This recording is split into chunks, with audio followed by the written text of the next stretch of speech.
Eagles Nest Stadium at Autaugaville High School, about 24 miles due west of the city of Montgomery and side of this week's Thursday Night Lights. It is a Class 1A Region 4 matchup as undefeated Maplesville takes on Autaugaville High School. And I'm Mickey Shadricks along with Gerhard Mathangani. Thanks for tuning in to this 1A matchup this evening. Gerhard, this Region 4 is pretty much set. The region champ is Maplesville. The top 4 seeds are set. Autaugaville will not be going to the playoffs. So this is pretty much a game for pride. That's exactly right. And for Autaugaville, it's a chance to continue to play well this season. I think they want to have some building blocks going to the into the year. Autaugaville played a really close game against Billingsley a little bit early on this year and against Notasulga, two teams that are going into the playoffs from this region. I think from a confidence standpoint, they got a lot to put in here, and they have a chance to give Maplesville its first loss of the year. And let's take a look at key players for tonight's matchup. First off, for visiting Maplesville, we'll take a look at running back Brady Harrison. The senior has been outstanding, not only the leading rusher, but also the leading tackler on this football team. He can eclipse 1,000 yards rushing. He's sitting at 968 right now, averaging 121 yards per game and 9 touchdowns. Meanwhile, if Autaugaville is going to hand Maplesville their first loss of the season, they need a big game from quarterback Jaden Nixon. Multi-sport star, and we'll get into that in just a little bit, but the quarterback, really a foundational piece inside this offense. He'll look to one of his top receivers in Ladarian Golson as well. But Nixon Jr. playing well all year long, and they'll need him big today. We'll take a break and come back with more as we get set for kickoff. Maplesville and Autaugaville coming your way next.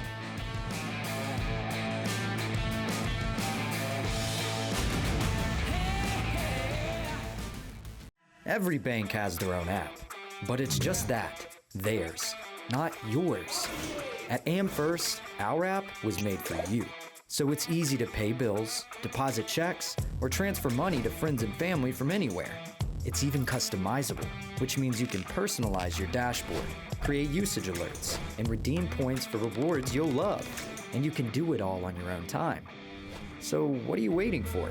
Get the app made for you at AmFirst. I'm Roger, your in-house expert with Alabama Professional, and your questions keep pouring in to Ask Roger. Judy in Arndale asked, what services can APS provide?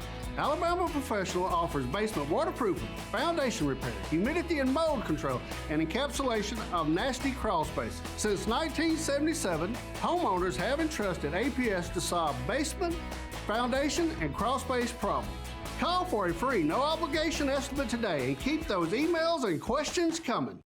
What's your favorite high school sports memory? A late-inning rally? A game-winning shot? A photo finish? Maybe it's a pep rally or a pregame ritual. Maybe it's the euphoria of a late-night bus ride home after a hard-fought win. Maybe it's having pizza with teammates after the game. Now, imagine if it never happened at all. School sports need your help. With budgets getting tighter, it's more than the games that are on the line. It's all the traditions, the community pride, the culture of your hometown high school. Plus, all those memories that are on the line, too. What can you do? It's simple. Buy a ticket when you can. Go to a game. Take the whole family. Let's do everything we can to keep those cherished school sports memories alive. This message presented by the Alabama High School Athletic Association and the Alabama High School Athletic Directors and Coaches Association. And back at Eagles Nest Stadium in Autaugaville, getting set for kickoff for this 1A Region 4 matchup. Gerhard, we mentioned Maplesville is undefeated at 8-0, but it's an emphatic 8-0. They have really been dominant this season. Certainly have, and they've done so on both sides of the football. They're coming off of a 61-point performance last week against Verbena. Verbena scored 20 points in that game. To put into perspective how good the defense has been, that's the first points they've given up in the region all year long, and just 67 points total, averaging 8.4 points a game allowed. So both offensively and defensively, of course being 1A, a lot of these guys run both ways. It's a really dominating effort. We'll see how it all plays out tonight. When we come back, we'll kick it off between Maplesville and Autaugaville here on Thursday Night Lights.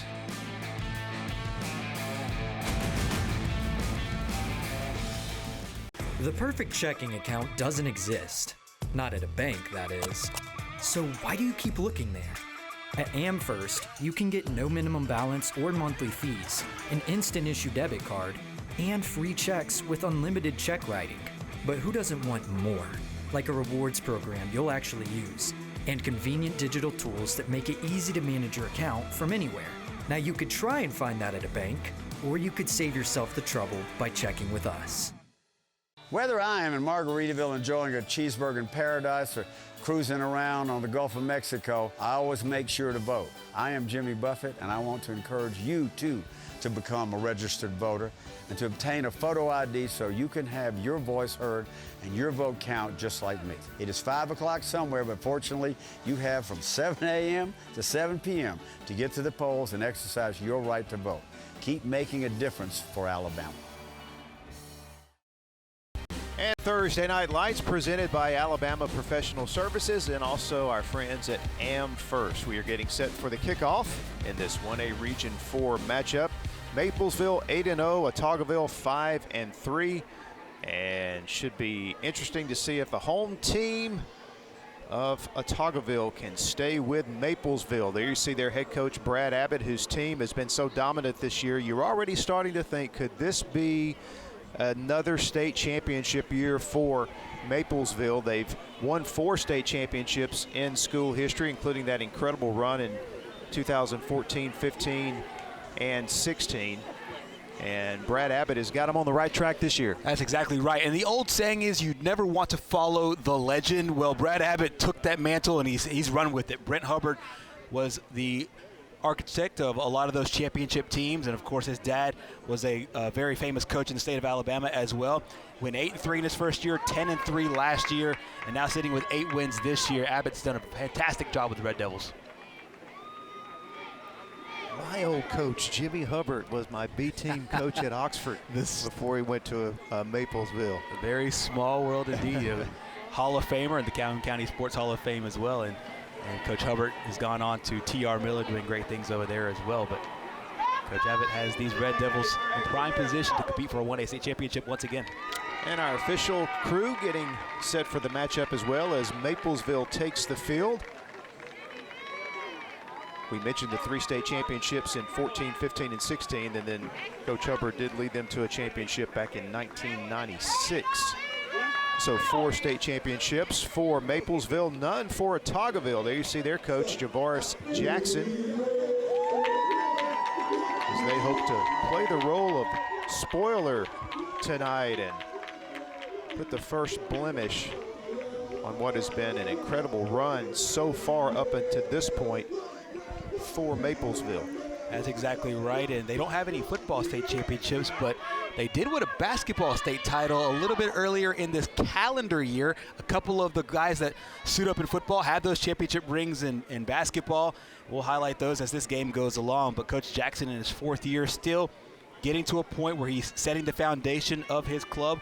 I think that they're following him. They're going in the right direction overall, just outside of the playoffs this year, and quite honestly, had a 3-point game a little bit earlier against Autaugaville, a very close game against Billingsley as well. They win one of those 2 games, and they're in the playoffs for sure. And if not, this game will at least have them have a shot at it. So continuing to build as Coach Jackson and these Eagles. And we talked about their quarterback, Jaden Nixon, and the role he could play tonight, because you talked about how dynamic he can be with his arm and his legs. You know, they put 69 on the board against Barber County earlier this year, so they're capable of scoring points, and they will need a big game from Nixon tonight. And Maplesville will kick it off, and Autaugaville will get the first possession of the game. And this kick return is covered very well by the Maplesville kickoff team, and so the Eagles will begin their first possession inside their 20-yard line. I think here for Autaugaville, you have to get off to a good start. You don't want to give a high-powered offense to football very quickly early on here. You see Jaden Nixon right there, big guy at quarterback. He also, as we said, plays basketball as well, 6'4", a big frame. A nice sustained drive here and or a really big play to start it off, I think will be huge for the Eagles.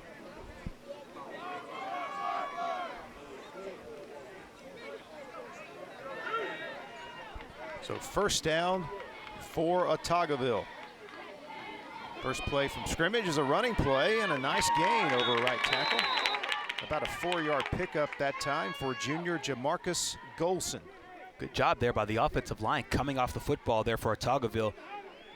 Giving Golson a nice little hole there. You see Jamarcus Golson. If that name sounds familiar, that is the last name of the basketball coach that helped them win a state championship. A few Golsons on this roster for the Eagles. 2nd down and 5. And another big hole. And near a 1st down is sophomore Kenneth Brown. Nice running attack so far here for Autaugaville. You see exactly what they're trying to do, running between the tackles. They must think they have a nice little edge here, and the offensive line really playing well so far. So it's going to be 3rd and a yard. Big play here right off the bat for Autaugaville.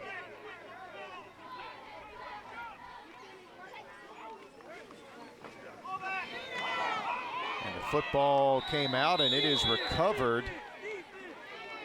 by Maplesville.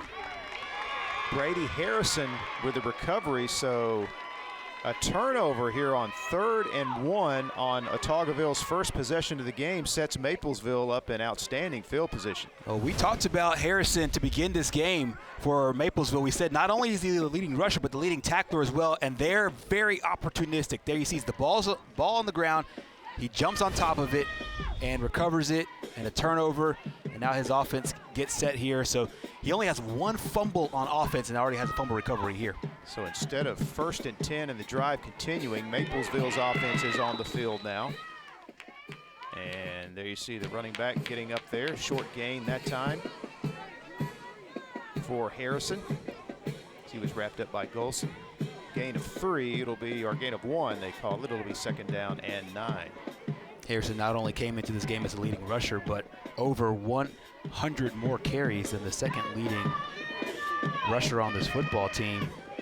As we said, sitting at 968 yards overall. He can eclipse 1,000. More than likely, he'll do so before the end of the year with another game left on the slate, and also 9 touchdowns.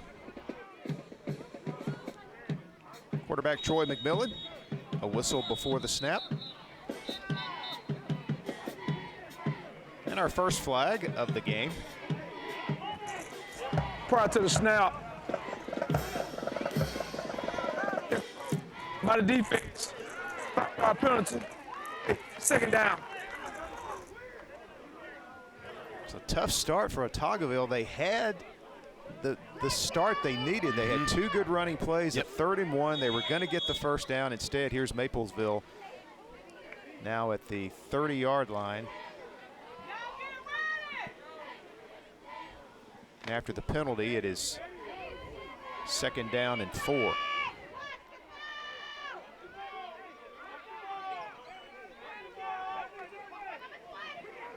Football is on the ground. Autaugaville picks it up.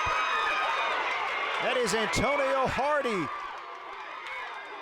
And Hardy is going to take it the distance for the first points of the ball game. Fumbles have been the key so far, but this time Autaugaville takes full advantage and takes it into the end zone, and that is a very athletic play by Hardy. There's not too many people, I think, that could be able to stay on their feet here. Watch this, the miscommunication in the running game, and a great job by Hardy forcing that fumble as well. But then you see the incredible balance by Hardy being able to keep his feet and scoop and score. So they take the fumble that they had on offense. The defense comes back on the field and ends up scoring anyway. Just a crazy turn of events here for both squads. And Autaugaville had great penetration in the backfield there to get to the quarterback, Troy McMillan, to force that turnover. Extra point is up and no good. So the score is 6-0. Couple of turnovers here early. Autaugaville on the scoreboard thanks to this fumble return for a touchdown by Antonio Hardy.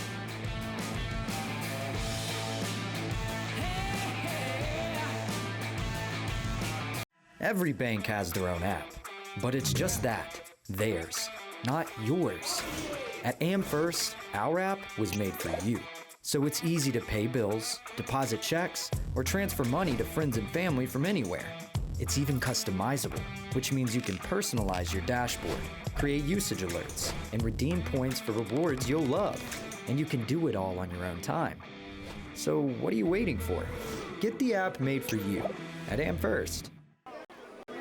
Well, we're not quite 3 minutes into this one, and we've already seen some fireworks here at Autaugaville High School. A turnover by the Eagles on offense, then they force a turnover, knocking the football loose from quarterback Troy McMillan. It's scoop and score by Antonio Hardy, and it is 6-0, the home team here as Maplesville on the kick return. And this is number 20, Jacavion Jackson, as he is wrapped up.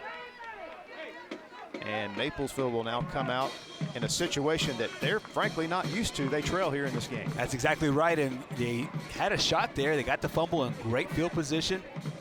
Very disjointed play there on offense.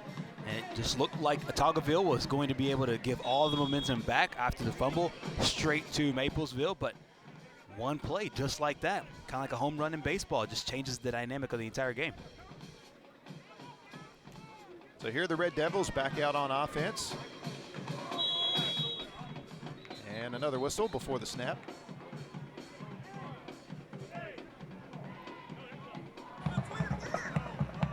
Prior to the snap, that encroachment by the defense. 5-yard penalty. Replay, first down. This is the second offsides penalty against the Autauga defense already here in this first quarter. Just lining up incorrectly. Cost them 5 yards. It's 1st and 5 for Troy McMillan and the offense. Here's the handoff. It's a big play here for Maplesville as Brady Harrison is going to take it and score Maplesville's first points of the ball game. Well, this is exactly the reason why we mentioned him as a key player for this football team, and he already now is over the 1,000-yard mark, rushing on the season, and this was just a well-blocked play here. Look at the interior line for Maplesville. Got a nice push, a helmet on a helmet, and there, the only person to touch him was the jersey grab at the very end. But it's already ahead of steam for the senior, and he scores his 10th touchdown of the season on the ground.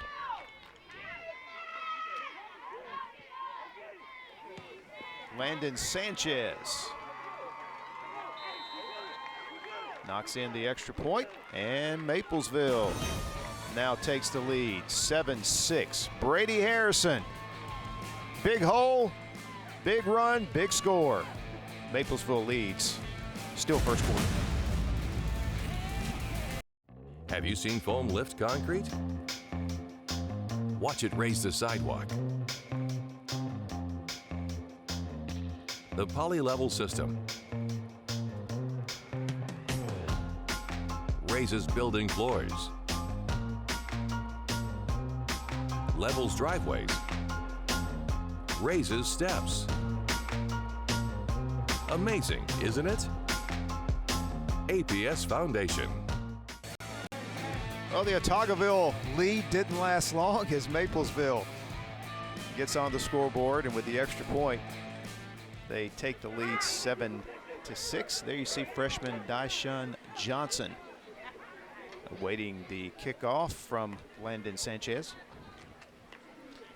You see here for both squads what their game plan has been in the early going of this one, running in between the tackles.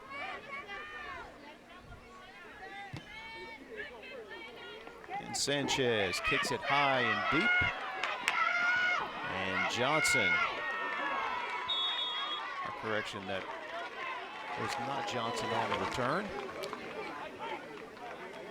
Good coverage again by Maplesville. There you see Jaden Nixon coming back out on the field with the Eagle offense, who got off to a good start in the game, then fumbled on a 3rd and 1.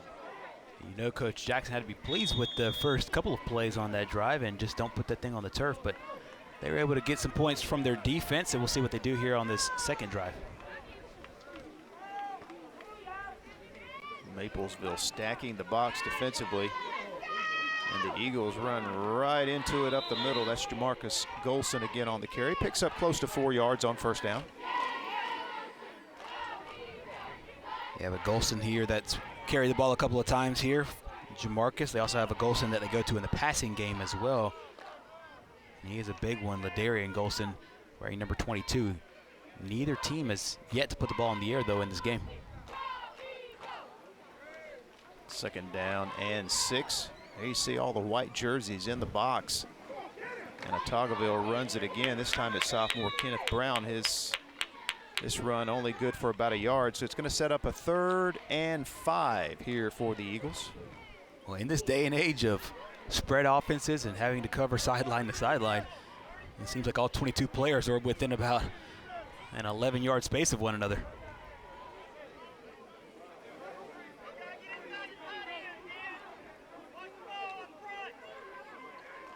See what Jaden Nixon dials up here on 3rd down and 5. All he's done so far is hand it off. This time a little play action rolling out to his left. And he will not be able to pick up the 1st down because Bradley Padgett, the sophomore free safety, made an outstanding defensive play. It was a choice here for Nixon. He had Golson kind of running in the flat, and he thought he could be able to get away, hit that corner, but a great job there by Padgett, shedding the block and then coming up and making the tackle. Correction, it is an Amherst 1st down. They did get enough yardage. Still, though, a great play by Padgett to come up and make the aggressive play on junior quarterback Jaden Nixon. But the drive continues. Here's the handoff. About a yard, and that is it for Jamarcus Golson. Harrison as well as Jonathan Wilson on the tackle there for Maplesville. And I think Autaugaville understands at this point they have to be able to establish the run, and they're doing a great job of it so far.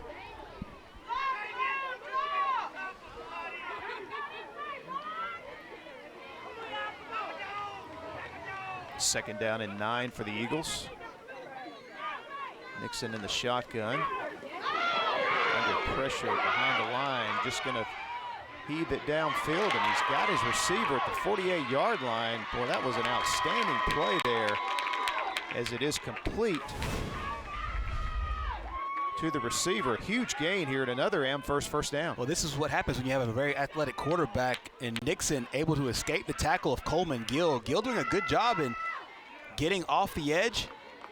When you have an athletic big guy at quarterback, he can break that tackle and complete the pass down the field. And we're going to take the break. 6:14 here in the 1st quarter. Maplesville with a 1-point lead.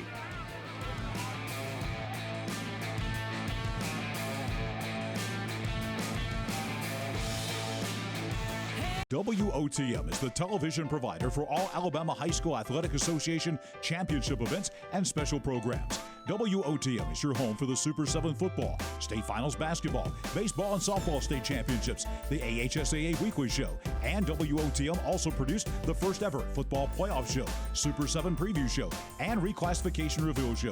Your exclusive home for all things AHSAA is WOTM. Contact your local cable provider to request WOTM to your channel lineup. Mr. President, Bessemer Superhighway is backed up. What are we going to do? Are you serious?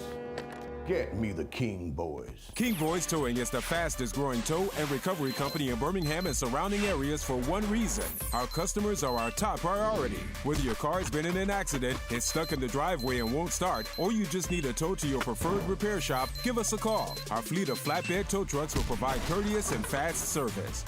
King Boys Towing, 205-428-3235. And we're back on Thursday Night Lights. I'd like to remind you, Big Time Entertainment in Oxford is your newest entertainment venue in Alabama. Over 70,000 square feet of indoor and outdoor entertainment, including one of the most unique indoor go-kart arenas anywhere in the country. Big Time Entertainment is located at 42 Tower Road, right off of exit 185 on I-20 in Oxford, Alabama. 1st quarter here at Eagles Nest Stadium. And it is a good one so far in this matchup of 1A Region 4 foes, is Maplesville with a 7-6 lead. But I tell you, Coach Abbott very animated during that timeout. He was very upset. Thought his defense should have had Nixon tackle behind the line of scrimmage. Instead, it's a huge pass play from Nixon to Golson, and it's a 1st down. And here's the give to Kenneth Brown, and Brown stays on his feet, spins down to about the 32-yard line, tackled by Kavion Jackson, but a huge run here and another first down. You have to be really impressed by the way Autaugaville is able to run the football right here. You take a look at this offensive line getting a nice surge, and then the block there from the fullback who just had the big play earlier, Jamarcus Golson, helping spring Brown free, and Brown once again, it said, makes a big play for his offense. And here's Golson. Stays on his feet. Good tough running by Golson, finally taken off his feet by Coleman Gill, but he broke a couple of tackles en route to about a 6-yard gain. You have to wrap up here, and you'll see right there in the middle, they just don't wrap up, and he's too big of an athlete to not do so, and he punishes and runs forward, and once again, another great first down run here for the Eagles. Second down. Nixon with the handoff, and Brown unable to pick up much at all that time. A host of Red Devil defenders there to stop him, including Chris Lambert, the junior defensive lineman. That's a nice adjustment there defensively by the Red Devils, being able to shed the blocks up front and get the Autaugaville running attack before it gets ahead at steam. So a big third down coming up here. The Eagles need 4 to keep the drive alive, possibly 4 down territory. However, for Autaugaville, they really have nothing to lose in this game as they try to knock off Maplesville tonight. Trying to set up the screen. Nixon backpedaling and just has to get rid of it. It's 4th down. Good job there by the Red Devils, seeing the screen and going out and covering Golson, who's not a bad option to go to. However, well defended there by Maplesville. So the incompletion stops the clock. 4:15 to play here in the first, and Autaugaville will indeed go for it on 4th and 4.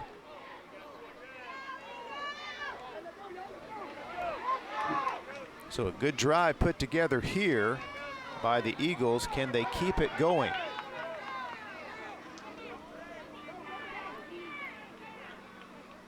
Nixon out of the shotgun. With time, pass downfield, and it is incomplete. It was intended for Antonio Hardy, but Hardy cut in and Nixon threw out, and we'll go over on downs now to Maplesville. Yeah, just miscommunication there. You see a little bit of frustration there on Nixon trying to go to the guy that scored the only touchdown so far for the Eagles. Good look at the coaching staff there for Autaugaville.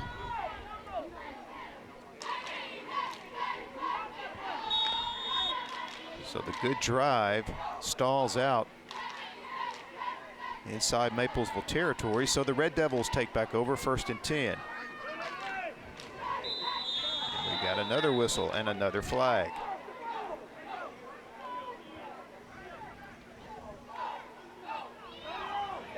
Prior to the snap, you got encroachment by the defense, 5-yard penalty, replay, first down.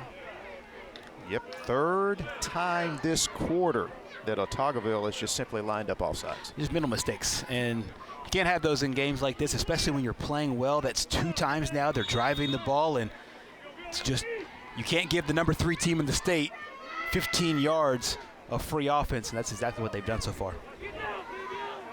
And makes it 1st and 5. And here's the pitch to Jackson, able to turn the corner. And picks up a huge gain, slung down by Jamarcus Golson, but not before he picks up an first down. One of the things that makes Maplesville so dangerous is they have a dual running attack here. And this time they get it out to Jackson, who has his first carry of the game. And you see on the left side of that line, just great blocking. Jackson actually leads this team in touchdowns. He has 17 overall. He's 2nd on the team in rushing yardage. Came in at 892 yards, averaging 19 runs per carry.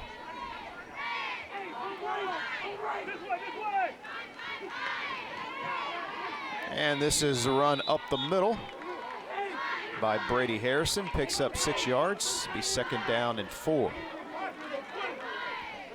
Young man runs the football hard, and he's got some good blockers up front. Coach Abbott has had high praise for his offensive line and how they played this season. When you have two running backs as dynamic as they are, you know it's not the backs doing it by themselves. That's a good shot there. You're seeing just how big they are up front here for the Red Devils. Blowing open some big holes here in this one. 2nd down and 4. And not much running room this time for Jonathan Wilson. Good defensive play by the Autaugaville defense that time. Will make it 3rd and short. And that play, I'll call it discipline, because look how close they are to the football. And probably the reason why you're seeing a lot of these encroachment calls on the defense is that they're just trying to get ahead of steam before the Maplesville running attack starts its movement. They've been penalized a few times. That time they timed it just right. They were able to get into the backfield and cause the TFL. This young man making the tackle, senior Ladarian Golson. So here's 3rd down and 3 at the 46. First down, Harrison's got it down to the 31-yard line, tackled by Jaden Nixon, but it'll be another Amherst first down as the Red Devils convert on 3rd down. This is well blocked, but just watch how hard Harrison runs. You mentioned this a few plays ago. It's when he gets to the 2nd level, the first time he's touched, and he always falls forward. So, you mix a great line that run blocks as well as Maplesville has so far with the attack that this senior brings. You have a recipe for success in the ground game. So it's a first down at the Autaugaville 30-yard line. Here's Harrison up the middle, and he is wrapped up from behind by Letwan Hall, an 8th grader, but not before he picks up 5 yards. Another big play there by the running attack for Maplesville, and I expect to continue to see this as they continue to march on into the end zone. And just for context, to see how much they run the football, the quarterback, Troy Harrison, who does a good job leading this offense, has 22 pass attempts all year long. There are some guys that have 22 pass attempts by halftime of a game. 2nd down and 4. Harrison again, right up the gut, and he's going to have the Amherst first down driven backwards again. It was the 8th grader, or that time it was Antonio Hardy on the tackle, but it's going to be another Amherst first down as the drive continues here as we're under a minute to play first quarter. Steady dose of Harrison, and that time, once again, good blocking, but then he cuts it up. He's able to pick up a few more yards and inching closer to that end zone.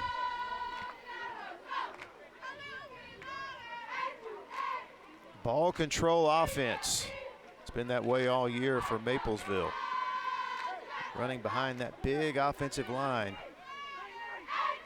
Controlling the tempo. 1st and 10 inside the Autaugaville 20. Harrison, huge hole right up the middle, and he is going to be close to another first down. Jamarcus Rose, a linebacker, coming over to make the tackle.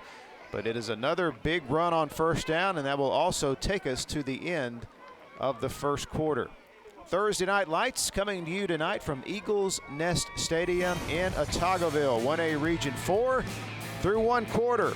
It is unbeaten Maplesville with a 7-6 lead over Autaugaville.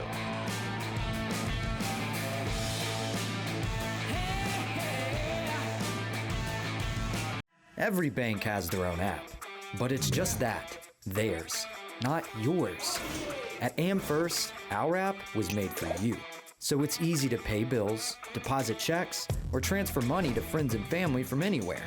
It's even customizable, which means you can personalize your dashboard, create usage alerts, and redeem points for rewards you'll love.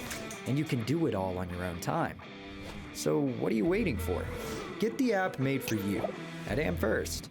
WOTM is the television provider for all Alabama High School Athletic Association championship events and special programs. WOTM is your home for the Super 7 football, state finals basketball, baseball and softball state championships, the AHSAA weekly show, and WOTM also produced the first ever football playoff show, Super 7 preview show, and reclassification reveal show.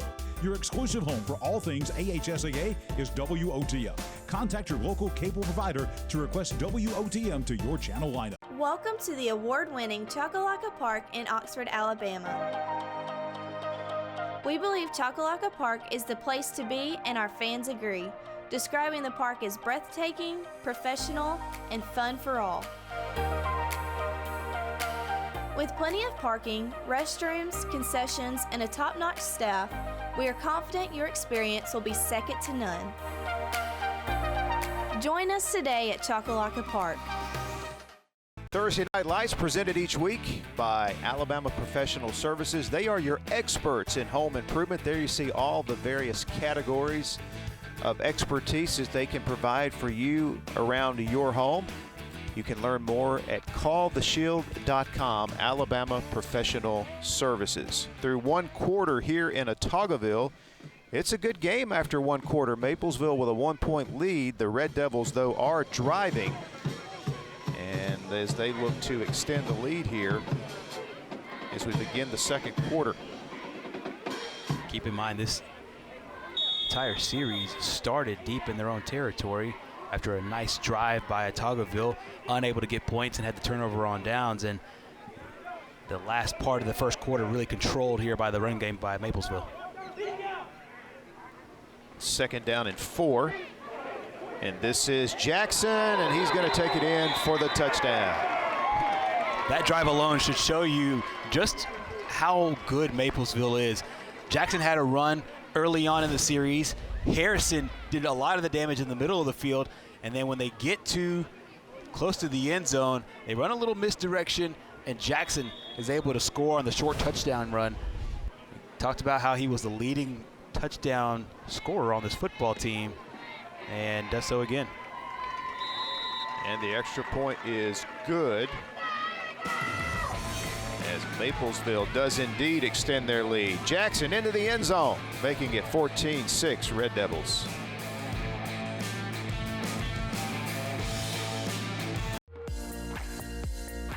This is your invitation to shop Team One Nissan in Albertville. Everyone likes doing business with people you know and trust. Our entire staff at Team One Nissan is people that work and live right here in our community. People that are your neighbors. So when you're shopping for your next vehicle, shop where you get hometown service. And speaking of service, our staff is here to serve you. Check us out at teamonenissan.com. And the regular season finale of Thursday Night Lights takes place next Thursday. Oxford against Central of Phoenix City. Boy, that'll be a big challenge for Oxford coach Sam Adams and the Yellow Jackets. By the way, we will hear from Coach Adams coming up at halftime of this game and get his thoughts on the matchup. So here's the kickoff. And the return, a good one here for Autaugaville's Tyler Smith, the freshman. Gives his team pretty good field position as they begin this drive, trailing now 14-6. You're seeing the athleticism here from several Autaugaville football players. Of course, Nixon, the quarterback, it's a good shot of him right there. You saw Tyler Smith earlier. Antonio Hardy on the scoop and score touchdown, showing great balance and athleticism. We've also seen Jamarcus Golson and Kenneth Brown. So it's not a lack of talent here for Autaugaville. Small things to clean up. Defensive penalties have really hurt them, and they also had a fumble early on in this football game. But you see how tight and how tough this region is. This is an Autaugaville football team that I think had made it in several other regions across the state of Alabama. They probably would have made the playoffs.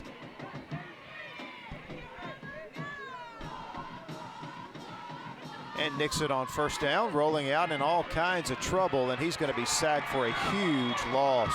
Great penetration that time by Jonathan Wilson as the Maplesville defense comes up with a huge tackle for loss. Well, this time they brought the pressure from the outside, and that time both Coleman Gill, who was in the vicinity last time as well, and Wilson being able to get in there and secure the tackle. Last time they did this, they had a chance to make the sack. It didn't happen, but a big loss there for the Eagles. They had success just running the ball up the middle. There they try to roll the quarterback out, and it costs them big time. Second down and long.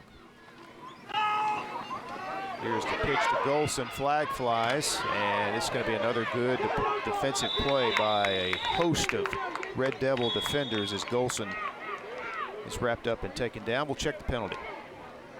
Thrown in the area of holding. We shall see. Hold on the offense. That penalty is declined. Third down. And Maplesville wisely declines it because it's going to be third and very long. 5th penalty already of the game. These penalties just keep mounting up here for Autaugaville. That one on the heels of just probably the worst play of the game for Autaugaville so far. Now they'll need something very deep, and if they do go to the air, Golson's one of the top targets. It's hard to overcome getting behind the chains as much as they did on that first down play. Let's see if they can come up with something on third and very long. Nixon backpedaling, throws, incomplete. Golson was the intended receiver, but he was double covered by Brady Harrison and Bradley Paget, so it'll be 4th down. There you see Nixon trying to calm his troops down a bit. Just so hard when, like you said, you get behind the sticks on play 1. Everything else just makes life so difficult, and expect obviously to see a punt here.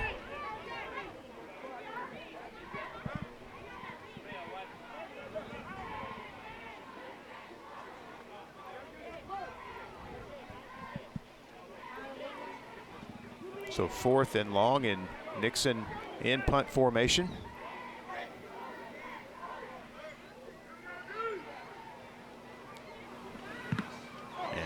Very poor punt off the side of his foot, hits at the 40, and Maplesville's going to start this drive in Autaugaville territory. As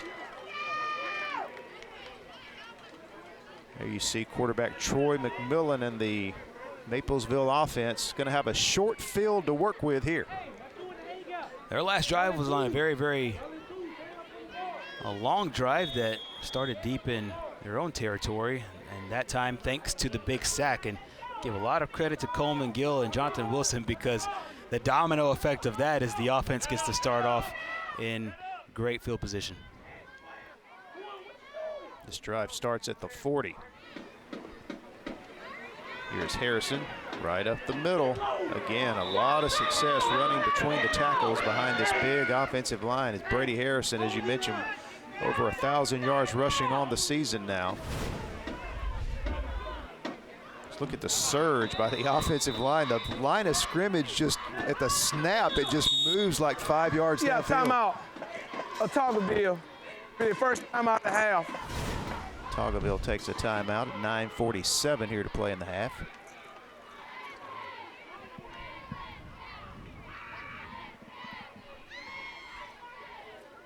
And while we've got the timeout, we'll take this time to remind you, coming up on Friday Night Rivals tomorrow night, 7 o'clock kickoff, Hewitt-Trussville versus Oak Mountain. You can see it live on My 68, and if you miss it live on Friday evening, while you're out watching your favorite team play, you can see the replay on WOTM beginning at 9 a.m. on Saturday morning. Very interesting storyline happening in this region between 7A Region 3 opponents. The other game in the region is Hoover versus Thompson. The winner of that game is your number 1 seed in the playoffs, and the loser of that game is the number 2 seed in the playoffs. And that game we just talked about a second ago between the Huskies and Eagles, that is for number 3 and number 4. So it usually doesn't align like that, where you can literally play your way to your seeding, but that's exactly what's going to happen. The winner of tomorrow night's game on Friday Night Rivals is the 3 seed, and the loser of that game is the 4 seed. So they're all going into the playoffs. Still a lot to figure out. We have 2 games, 4 quarters apiece to decide it. And there'll be highlights of the Hoover-Thompson game in that game tomorrow night as well, so you'll be able to keep up with both games. Tomorrow night, 2nd down and 1 as we come out of the timeout at the Autaugaville 31. And Millen, his first pass attempt of the night, and it is complete out on the perimeter to Peyton Cook. And Cook is going to have the Amherst first down. Just to show you how little this Maplesville team puts the ball in the air. There's only 4 people that have caught passes this season for this football team. Only 22 times it's been in the air. Peyton Cook with his 5th catch now of the year. He's got a pair of touchdowns on the season, but This is a team that loves to run the football. And then if they think you're trying to flood that box, they'll get the ball out there just a little bit to make you respect it and give Harrison and Jackson some room.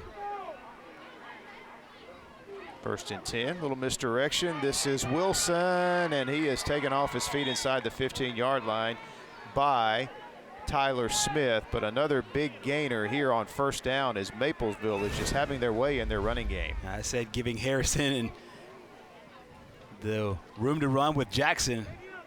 Can't forget Jonathan Wilson, who's come up big defensively for this football team, and they're a nice little scat back, if you will, for this football team. Picks up the first down.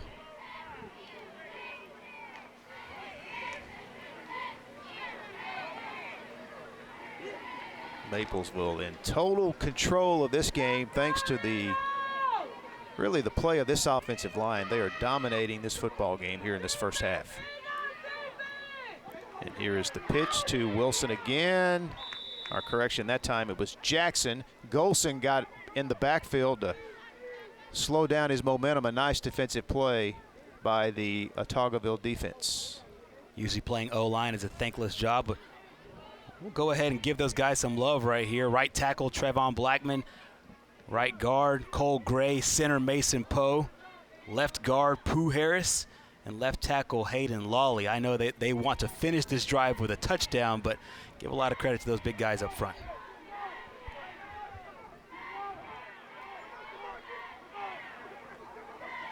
Second down, quarterback keep, and McMillan is going to be down at around the 5-yard line, and he runs into Jamarcus Rose and company in the Autauga defense, but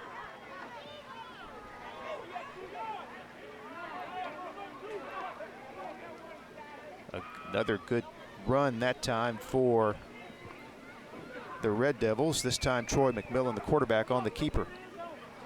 McMillan doesn't run it very often for this football team with the number of weapons they have, but that helps keep the defense honest. And Brady Harrison looked like he was going to get into the end zone.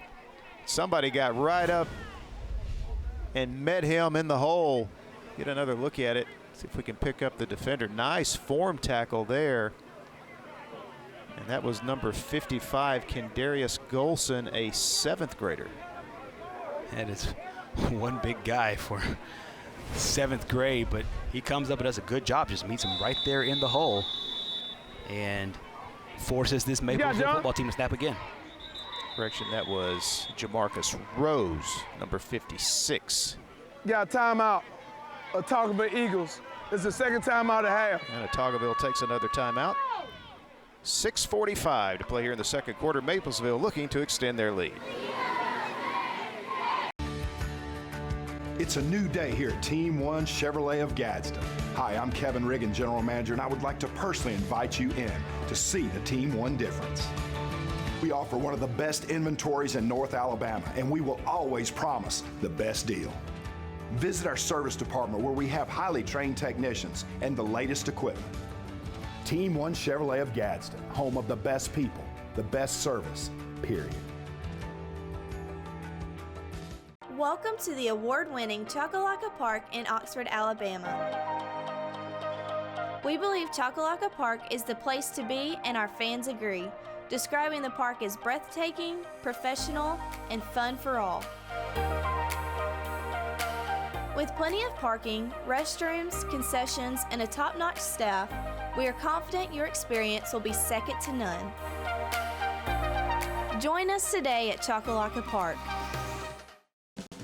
WOTM is your exclusive TV home for AHSAA championship events, including the Super 7 that is just a few weeks away as we are just about to playoff time in high school football around the state of Alabama. And if WOTM is not part of your provider's channel lineup, call and request that they add WOTM. 2nd quarter here at Eagles Nest Stadium. Maplesville with a 14-6 lead, and they are on the verge of adding to that. Last time they got down here, they gave it to Jacavian Jackson, who scored the touchdown. And once again, continue his lead. As far as touchdown runs are concerned for this football team, they have plenty of options, Harrison being another one.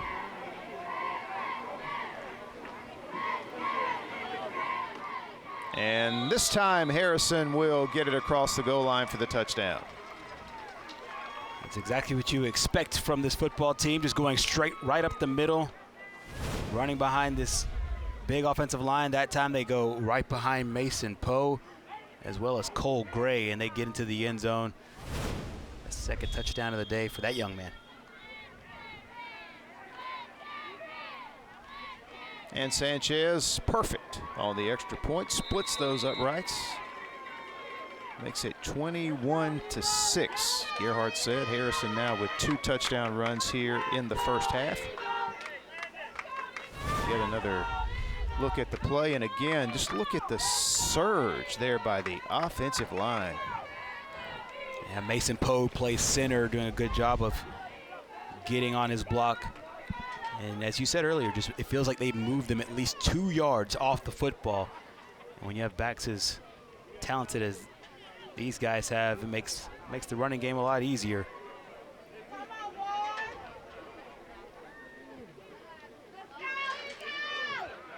So Autaugaville set to get it back. They have really struggled on the offensive end of this one. Their 1 touchdown coming by way of the fumble return for a touchdown by the defense. Antonio Hardy returning that fumble for a touchdown to begin the game. And Autaugaville in dire need at least of just picking up a few first downs to try to keep the ball away from Maplesville. And this football is grabbed on the run by Bradley Padgett, but did it go 10 yards is the question. That will be the question, but if so, that is a well-designed and well-executed onside kick.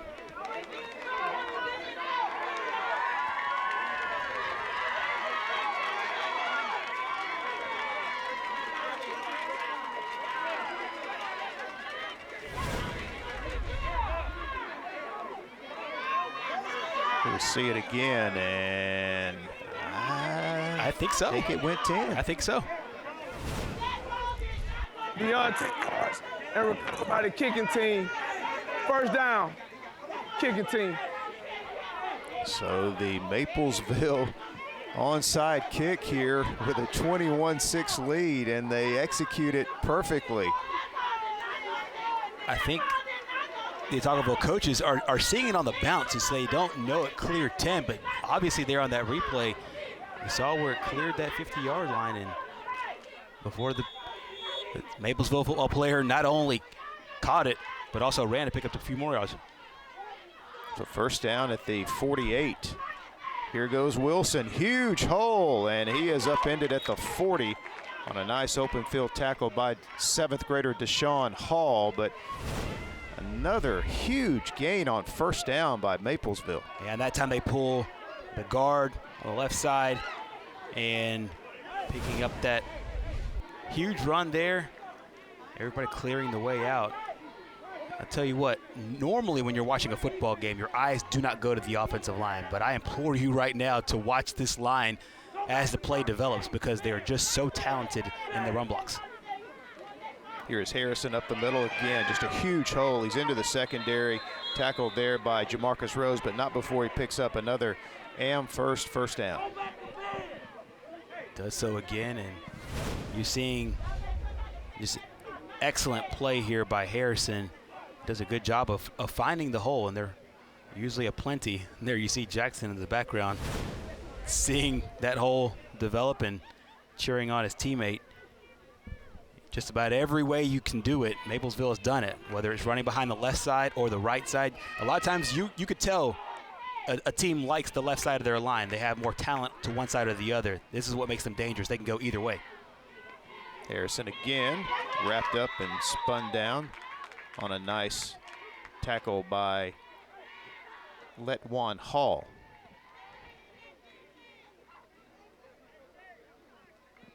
Hall, number 33, as we mentioned earlier, just an 8th grader, 8th grade linebacker.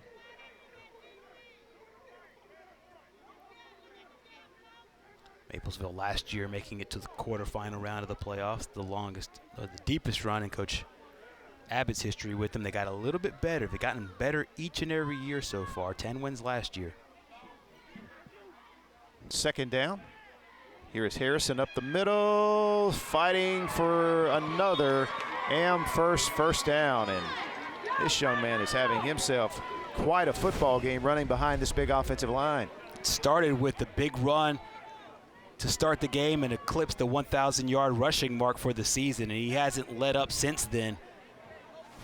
Whether it's a run in the 4 or 5 yard vicinity or it's a run in the 15 to 20 yard vicinity, he seems to not only fall forward every time, but just pick up huge chunks of yards and run really hard for this football team.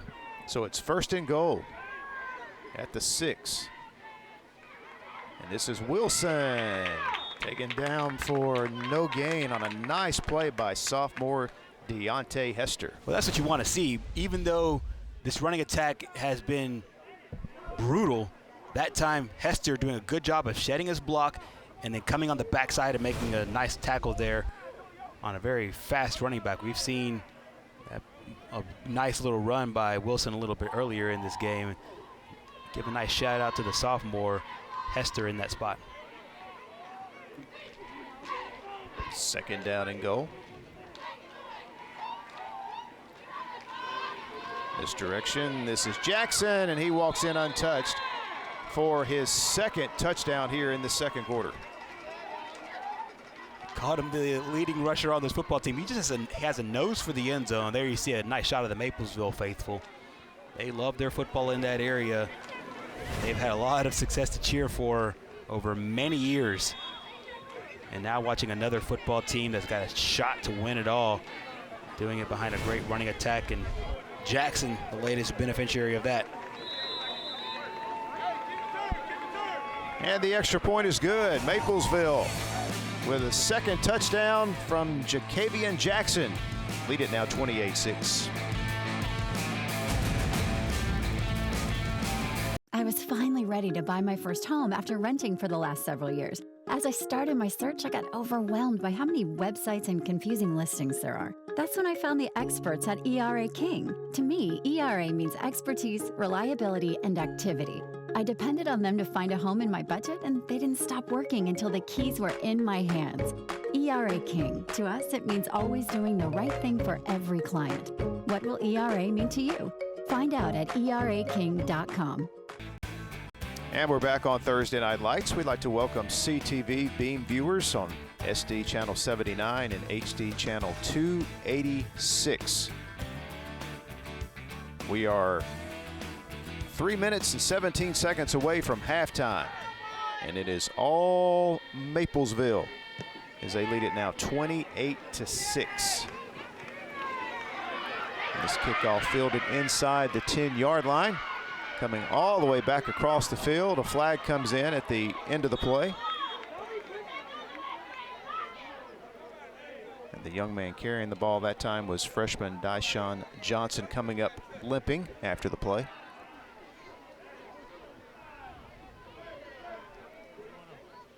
That young man hobbles off the field. We'll check the penalty flag. We've had a slew of those yellow hankies here in this first half. The officials confer.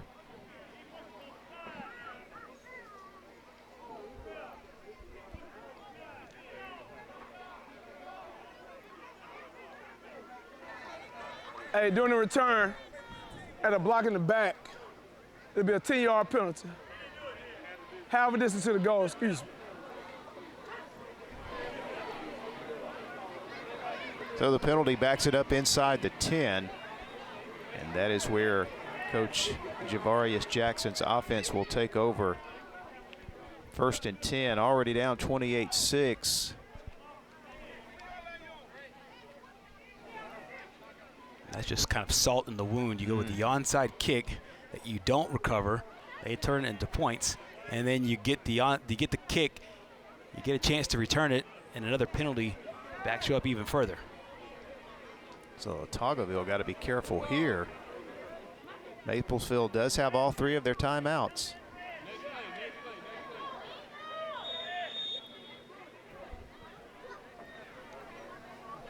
So 1st and 10 at the 9. This is Kenneth Brown out of the Wildcat, and he is upended by Brady Harrison Talk about him running the football. He's also the leading tackler for this Maplesville defense, and there you see him right in the center of your picture. Talked about milestones earlier. He's already clipped a 1,000-yard rushing mark. He came into this game with 81 tackles. He might be looking for 19, try to get 100 for the season. 2nd and 10 as that play gained nothing.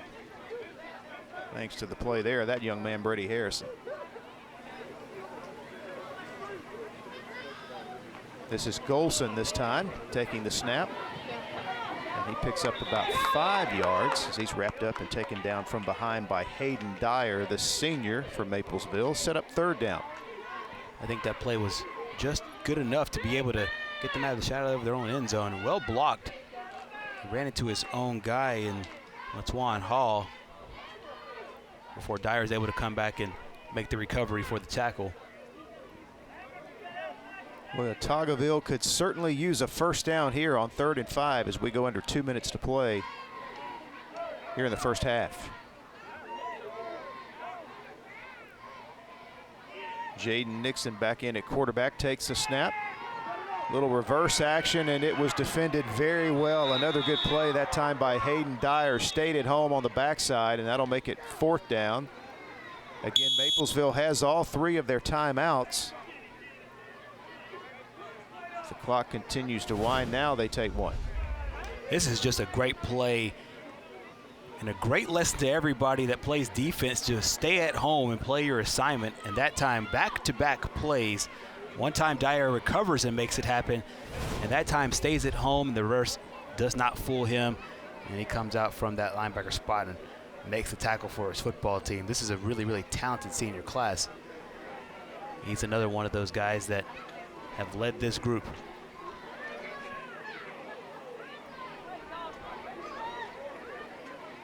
So Autaugaville had a high snap on their last punt, so you got to watch that here as they'll be punting from their own goal line. Maplesville with 2 timeouts remaining after this timeout, and they look to have very good field position even if Autaugaville does execute the punt. And a couple of timeouts to boot, just in case they want to continue running the ball, which they've done so well.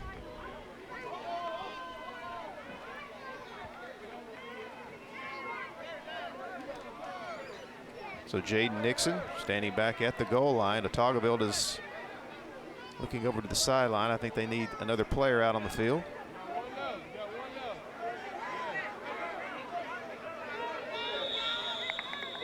And they're going to have to call a timeout. A little miscommunication there about what they were trying to do.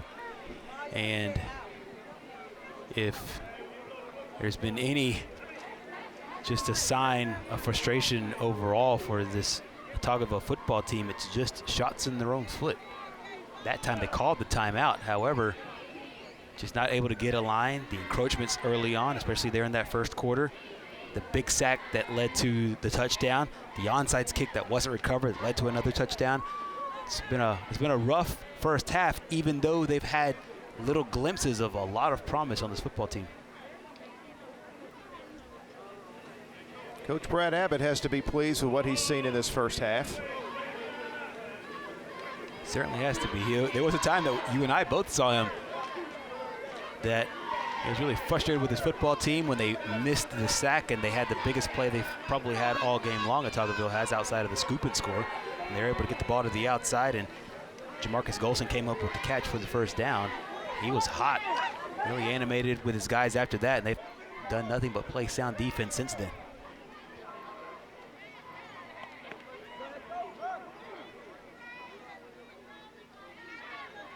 So Jaden Nixon and the punting team will try it again here. Hopefully they got 11 out there. And again, they got to execute here as they have to punt this one from their own goal line.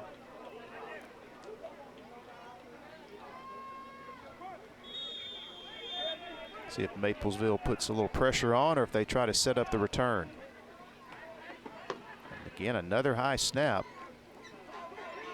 A low kick, and it will take an Autaugaville roll, and it'll cross the 50 and be down at the 46. So Maplesville will take over from there Again, with 2 timeouts left for Troy McMillan and the Red Devil offense. Plenty of time here to set something up if they indeed desire to do so. If you remember in the game, Autaugaville started with the football, so Maplesville will get it after halftime. Had that weird array of fumbles to start the game, where Autaugaville had the first fumble, Maplesville had another, which led to the scoop and score and the only Autaugaville point so far. A little fog setting in here at Eagles Nest Stadium.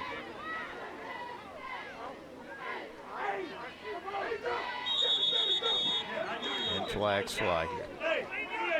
This might be one of the only mistakes by this offensive line here for Maplesville. False start. No.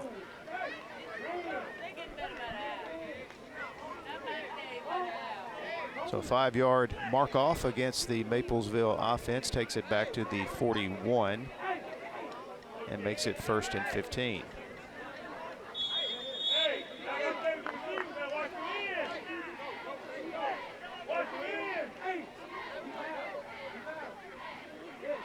So McMillan in the offense break huddle. See how aggressive Coach Abbott is here with his offense with a 28-6 lead. Here's the handoff to Jackson. Huge hole.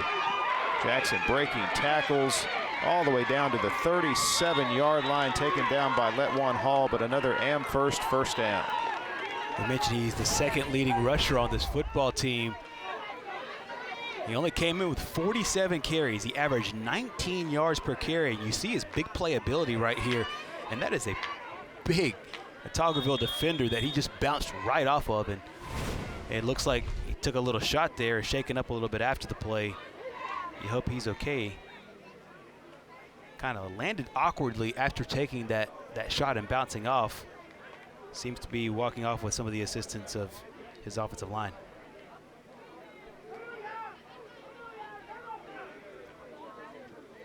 So tough break there. Jacavion Jackson is having to be assisted off the field. And that's what you worry about if you're Maplesville in a game like this that really doesn't have any bearing on your postseason path. And then you see a young man like this who's got 2 touchdowns tonight, and he's having to be helped off the field in game 9. Yeah, I think that if you were to ask this entire coaching staff what they would want out of this game is obviously to come away with the win, but number 2, come away with it healthy, and you just hope that Jackson is okay for the playoff run. Harrison wrapped up from behind. But another good gain, in Maplesville in hurry-up mode here as we're down under a minute to play here in the first half. Harrison is taken down once again by Rose, and Maplesville will spend their 2nd timeout and stop the clock with 26 seconds to play before halftime. It'll be really interesting to see what Maplesville does in the second half. If they're able to score here, how much of Harrison will we see, given what we just saw with Jackson coming off the field? Yeah, timeout. So you want to stay fresh and keep Maplesville, your guys going. That'll be the 2nd timeout of the half. I would expect to see those guys possibly get maybe a series in that 3rd quarter, no matter what the score is, maybe a couple of series. Once you get a comfortable lead, I would expect those guys to rest. We'll see. Obviously, with 1A rosters, a little bit thinner than some of your bigger classifications, but phenomenal job all year long. You would hate to see it go away in a game, as you said, that has no bearing on their postseason future.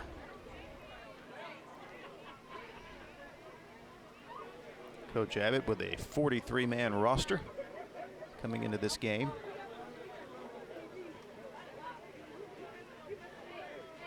Meanwhile, not as deep for Coach Jackson.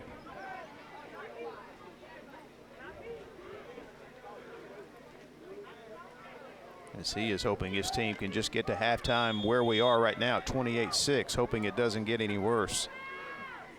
Maplesville with 1 timeout left in their pocket. McMillan rolling out, throws to the end zone, and it is incomplete. It was intended for Evan Harrison. Good coverage back there, though, by Jaden Nixon. with a team that runs the ball as much as Maplesville runs, give a lot of credit to Autaugaville still being alert in the passing game as they were right there. And then you saw the quarterback slash free safety, Jaden Nixon, coming away with the nice defensive play and saving a touchdown through the air. That was outstanding coverage that time by Nixon.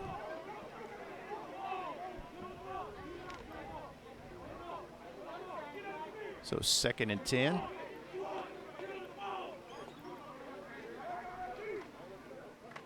Back to the ground game. Wilson inside the 10 and just barely tripped up as Deshaun Hall, the 7th grader, saved the touchdown. It is an Amherst first down. Maplesville will have to spend their last timeout.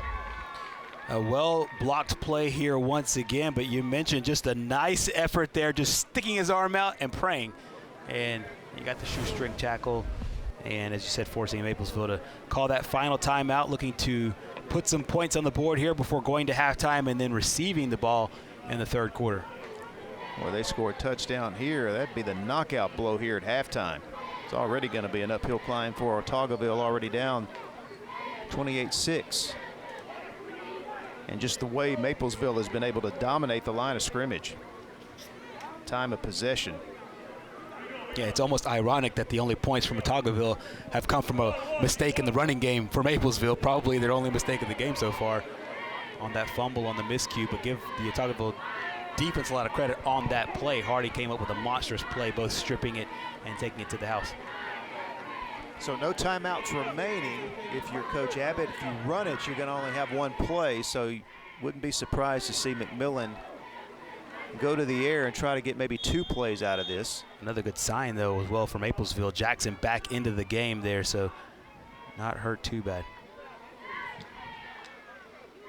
They do run it. Jackson gets it, and he is stopped about 2 yards short of the goal line, and that's where the half is going to end. So they try to run it in. They don't make it. And that will take us to halftime.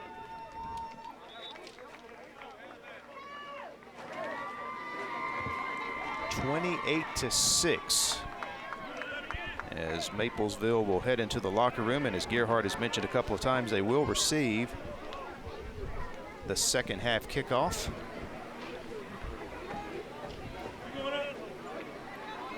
So Autaugaville will head into the locker room and try to regroup and come up with some way to get something going offensively against this Maplesville defense that's only been giving up 8 points a game this season. And they have been dominant here tonight on both sides of the line of scrimmage. And we are now joined by Maplesville head coach Brad Abbott before he heads into the locker room. Coach, real quick, want to mention the play of your offensive line. You've really been dominating the line of scrimmage. Yes, sir, they have. They've done a good job tonight. Now, we've got a couple of missed blocks from time to time that we got to show up a little bit. There were some plays we thought we could have got a little bit more yards out of, but for all in all, they are dominating, driving folks, moving the line of scrimmage down the field, and we're running the ball really well right now. A player that we got a chance to spotlight at the beginning of the game has really come through, and that's Brady Harrison. He had the first touchdown of the game for your offense, also playing really well defensively. What does this senior bring to this football team, not only here, but in the 8 games previous? Brady, you know, his brothers played here. I mean, his family's from Maplesville. You know, this football means a lot to him, and you can tell by the way he plays with that desire and that hard, tough physicality that he plays with. That he loves playing this game. He loves playing it the way it should be played, which is physical. Coach, we'll let you join your team at halftime. Good luck in the 2nd half. Okay, thank you very much. All right, Coach Abbott joining us here at halftime. We'll take a break and continue from Eagles Nest Stadium. Thursday Night Lights coming your way tonight. It is Maplesville with a 28-6 lead over Autaugaville.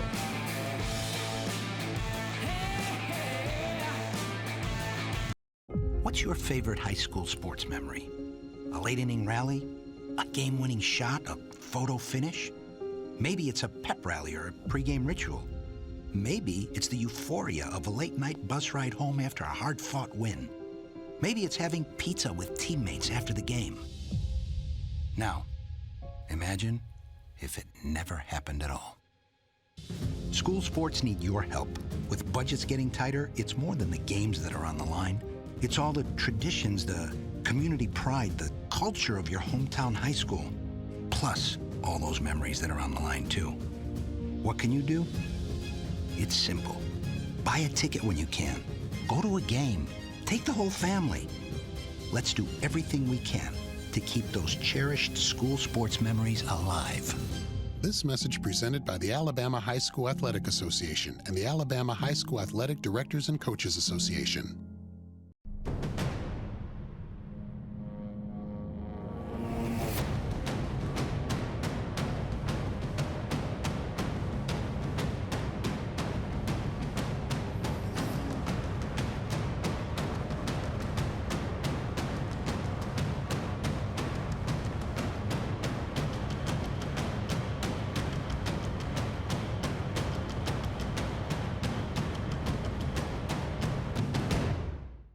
Since 1848, First Bank of Alabama has been dedicated to our customers and excellence in all areas. With constant improvements to our facilities, to adding new products and services to better serve you, our team is fully engaged in all the communities we serve. First Bank of Alabama knows that time is money, so we offer hometown services with advanced technology that allows you to bank on your own schedule. We want to be your community bank, so stop by. Come see us at First Bank of Alabama, where you're always first. At Team One Toyota, you'll always find the car you want at a price you'll love. And shopping with Team One Toyota is like no other experience.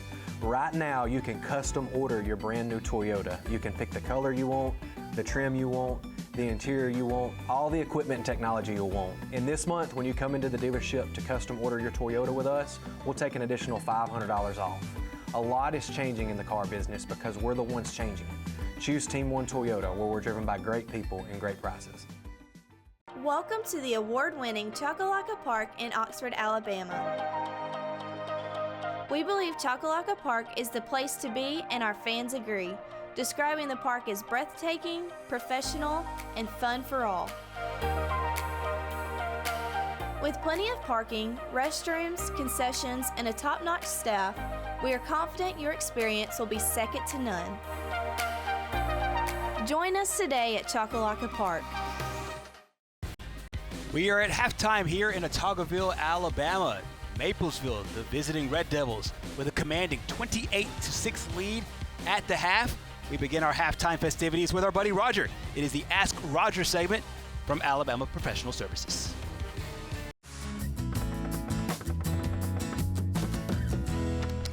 Hello, Birmingham. I'm Ashley Daniels with today's Ask Roger segment. Of course, joining me today is Roger. Hello, how are you today? I'm great. How are you? Good. Well, we've had a ton of rain this summer. I think we all know that. And that can really do a lot of damage to your foundation. What can people look for, or are there signs that you do have damage? Well, what you can do is look around the outside of your home, especially when it's really rainy. Rain will wash the foundation mud away and all like that. So look for cracks in your foundation. Look for water coming into your basement and stuff like that. That means we have a foundation problem. This way you can come out, look at it. We can give you an easy fix for it because it's easier to fix it at the beginning than toward the end. Then it gets very expensive to get it fixed. What can happen if you don't get it fixed? You can have a house slide off of a mountain and stuff like that, and sometimes it can get up in the $60,000 and $70,000 to get it fixed. Mm-hmm. At the very beginning, it might be $2,000 or $3,000, Mm-hmm. but toward the end, it can get very expensive. It just gets worse. Correct. Okay. But on the other hand, a lot of people don't understand that when it starts drying up, we have issues also with foundations. They also need to look for cracks and all like that. They can go upstairs, look for cracks around doors and everything like that. This way they'll know if something's going on, because during dry seasons, the ground dries up, shrinks, and the foundation is going to follow the ground. I do remember a few years ago when we had a drought. Correct. And it had been raining a lot before, and then we had this drought, and so that can really do damage on a house. A lot of damage. And usually on a drought, you don't see the problem for about 2 years. All right, if you have any questions, you can email Roger at askroger@alabamaprofessional.com. Ask Roger is brought to you by Alabama Professional Services. The perfect checking account doesn't exist. Not at a bank, that is. So why do you keep looking there? At AmFirst, you can get no minimum balance or monthly fees, an instant issue debit card, and free checks with unlimited check writing. But who doesn't want more? Like a rewards program you'll actually use, and convenient digital tools that make it easy to manage your account from anywhere.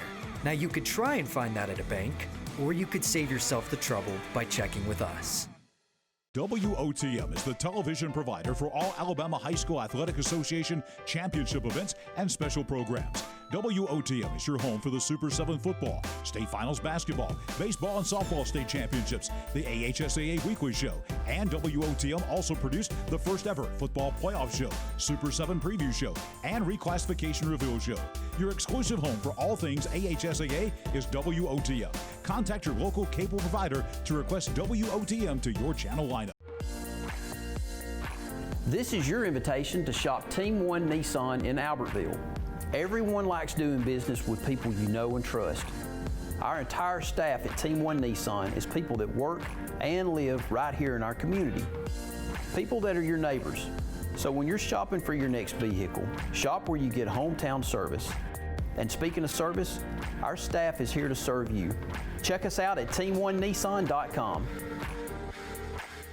Since 1848, First Bank of Alabama has been dedicated to our customers and excellence in all areas. With constant improvements to our facilities, to adding new products and services to better serve you, our team is fully engaged in all the communities we serve. First Bank of Alabama knows that time is money, so we offer hometown services with advanced technology that allows you to bank on your own schedule. We want to be your community bank, so stop by. Come see us at First Bank of Alabama, where you're always first.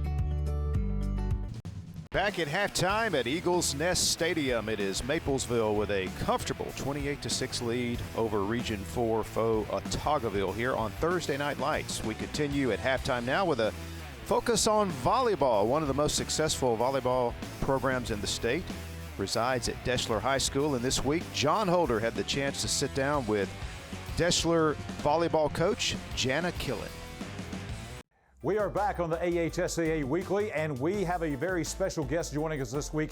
We're going to talk about one of the most tradition-rich athletic programs in the state of Alabama at Deschler High School in Tuscumbia, up in the Quad Cities. And one of the reasons that this program has been so tradition-rich and so successful through the years in all sports is because of our guest, Coach Jana Killen, joins us at this time. Coach, thank you for spending time with us here on the AHSAA Weekly. Thank you, John, for having me on the show.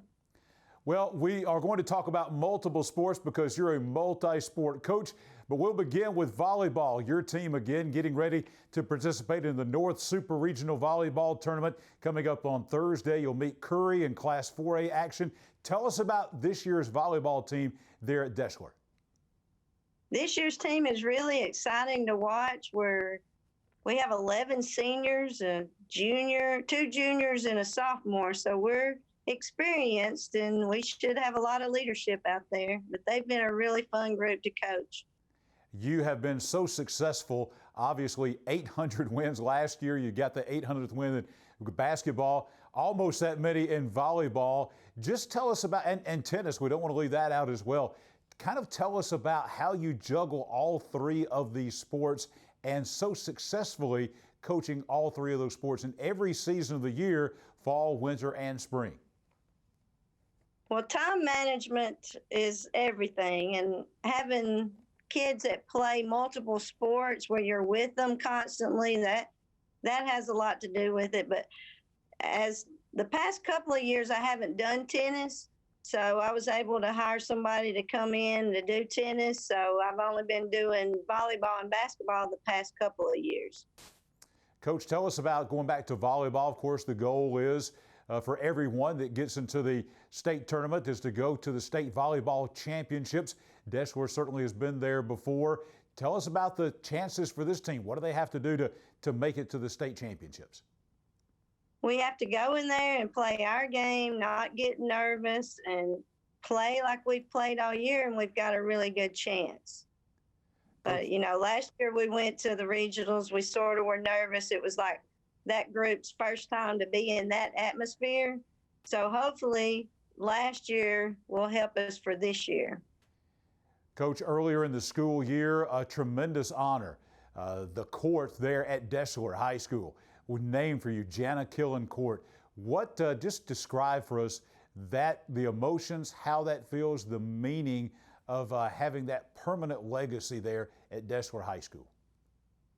I found out about it last January, and it was very exciting, but we actually got on the court this past Friday and were able to play Saturday's area tournament. And when we actually got on the court and I saw the name for real, it was a unreal feeling. It's just a feeling of honor, a very humbling feeling. That it was amazing. I was very happy my mom got to see it, and it was special. Deshler is a special place. It sure is, and Coach, you've been a big part of what makes that a special place. The transition, when you go from volleyball season, right on the heels of volleyball comes basketball. Kind of take us through how you handle that transition so very quickly from one season and one sport right into the other. Well, we try to give them a couple of days off and then go to it and start, bringing out the basketballs. The kids that do not play volleyball, they started today for their first official practice, or yesterday, excuse me. And, but the kids that play volleyball, we're in volleyball, but they take 2 days off and they're ready. And I'm ready and they're ready. So we don't, rest for long.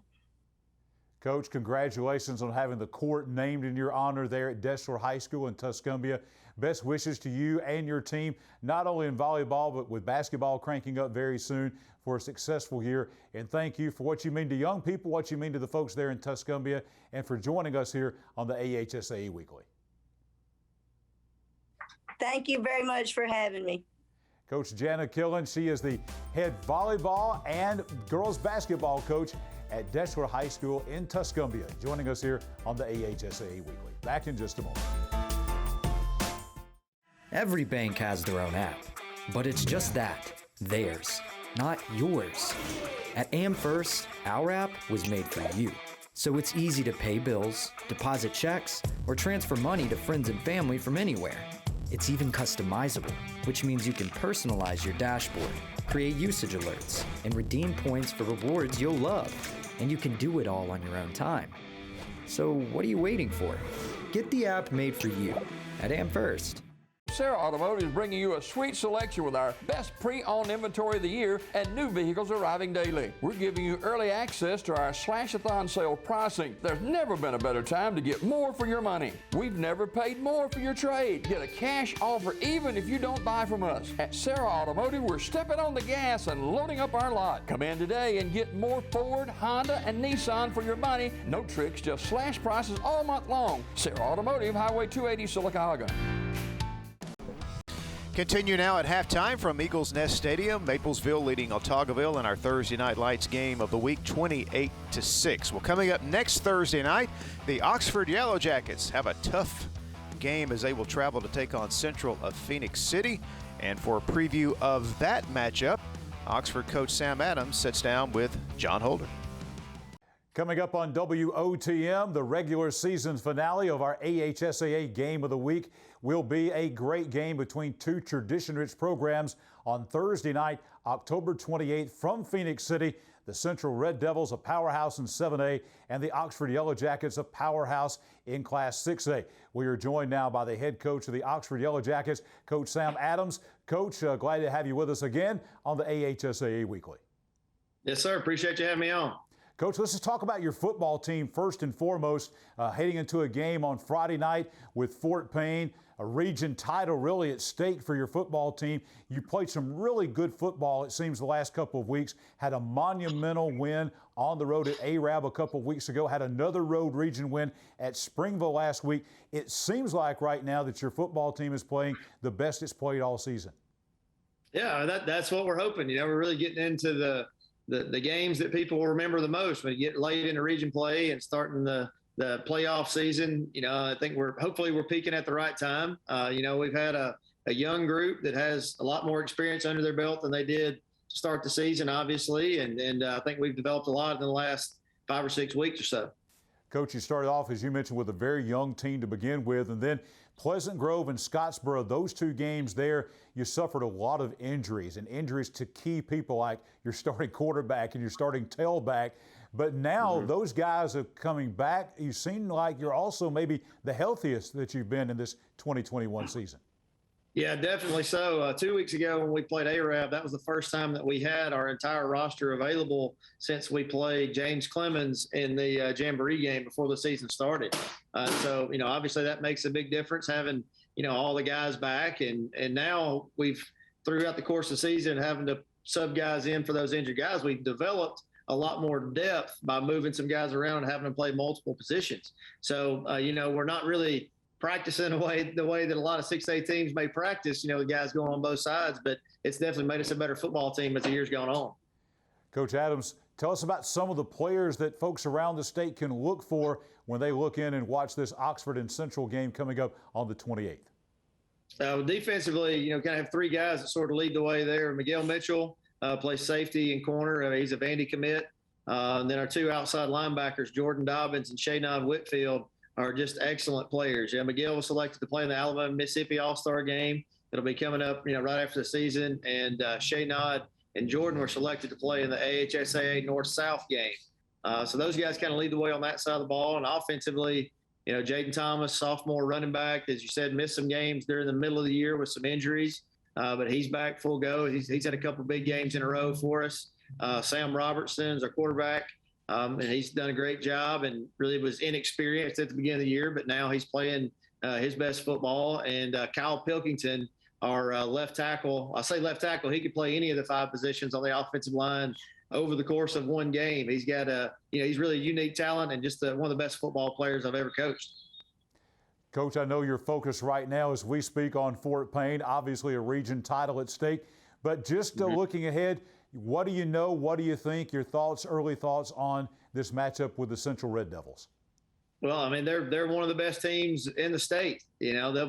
After we've played them, we'll likely have played four teams with undefeated records in our non-region play and our Jamboree game combined. So, I mean, it'll be a huge test for us. On paper, they're right up there with the Thompsons and the Hoovers of the state, and they're as loaded as at every position as anybody out there. So, I mean, we'll have to play really well to compete in the game. But I know the personality of our team, I mean, they're going to go out and compete no matter who we're playing against. And, it should be, a good learning experience leading into the playoffs. Coach, very impressed with the resiliency of your football team this year, overcoming a lot of adversity along the way. And now here you are playing for a region title. Thank you for joining us here on the AHSA Weekly. Best wishes to your team as you move through the rest of the regular season and into the Class 6A state playoffs. Yes, sir. Thank you very much. Go Big O. Sam Adams, head coach of the Oxford High School Yellow Jackets, Oxford and Central of Phoenix City. Thursday, October 28th, the AHSAA Game of the Week here on WOTM. The perfect checking account doesn't exist. Not at a bank, that is. So why do you keep looking there? At AmFirst, you can get no minimum balance or monthly fees, an instant issue debit card, and free checks with unlimited check writing.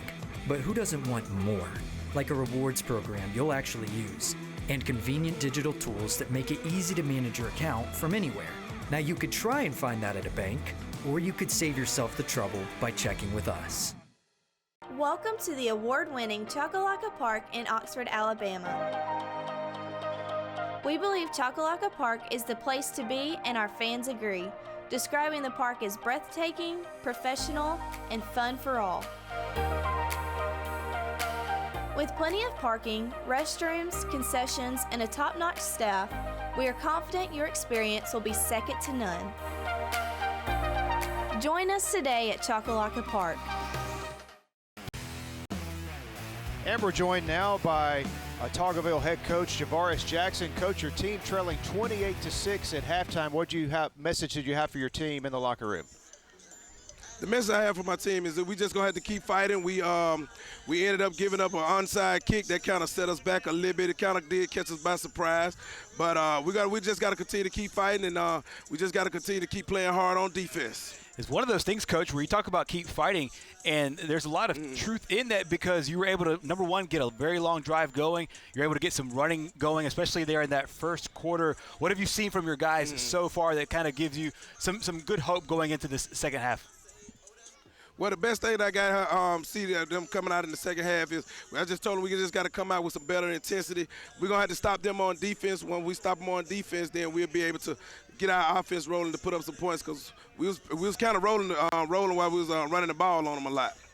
All right, Coach Jackson, thanks for joining us, and good luck here in the second half. All right, thank you so much. We appreciate it. Oh, Gerhard, it's kind of hard to believe Coach Jackson's team actually led this game 6-0 with Antonio Hardy, that fumble return for a touchdown. But after that, it was all Maplesville. They dominated the line of scrimmage. Time of possession in their running game was basically the key to the first half of it. That's exactly right. We start off with a pair of fumbles there. You see the first two plays, but then a great pickup there by Antonio Hardy Jr. Scoop and score touchdown. You thought Maplesville had a good shot here with a nice run to start the football game. But then after that, you mentioned it, it was all that offensive line and all Maplesville led by this guy, Brady Harrison. I wanted to be able to make sure to chat with Coach about him because he's been so tough for this football team. And then Jacavian Jackson gets on the board, one of his 2 touchdowns in the game. This was a huge play by the Maplesville defense, being able to set their offense up in a short field, and they're able to score another touchdown there by Harrison, his second touchdown run of the day. And this was the backbreaker that Coach Jackson just talked about, the onside kick, which led to another touchdown run here for Jackson, his second of the football game.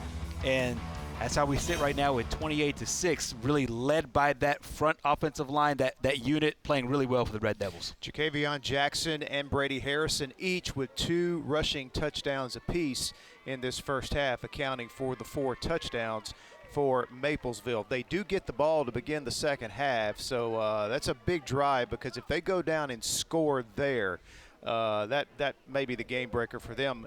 Meanwhile, Autaugaville, they're not that far behind that if they could get a stop and then get the ball back, it could get interesting. And I think right before halftime, I think the coaches had to be pleased with their effort because they got the stop right at the half on the goal line, and they were able to have another goal line stand a little bit earlier in the game and play well there. So you're getting the effort from Autaugaville. Now, can they pair that effort with a great drive offensively and score some points? That's the question for this ball club. And expect to see Autaugaville try to run the football a little bit against Maplesville here in the second half because they did have some success to begin the game in running the football right at the Maplesville defense.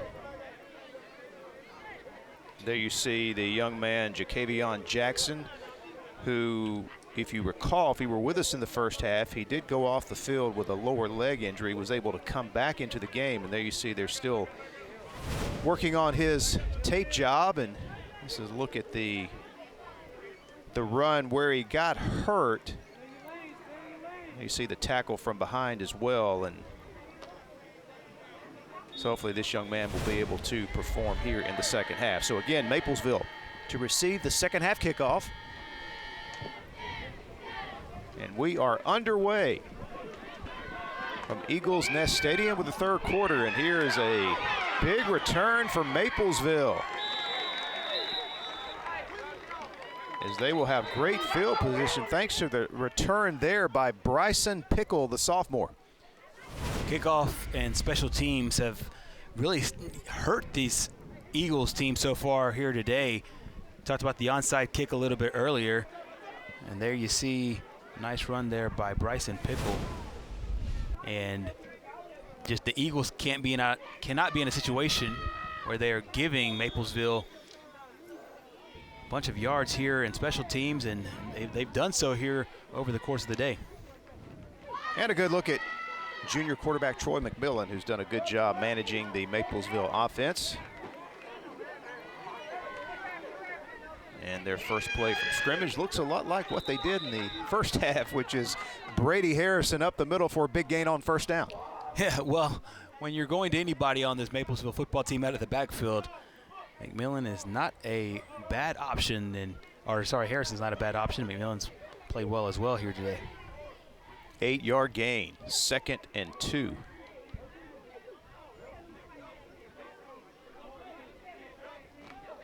Football at the Autaugaville 46-yard line.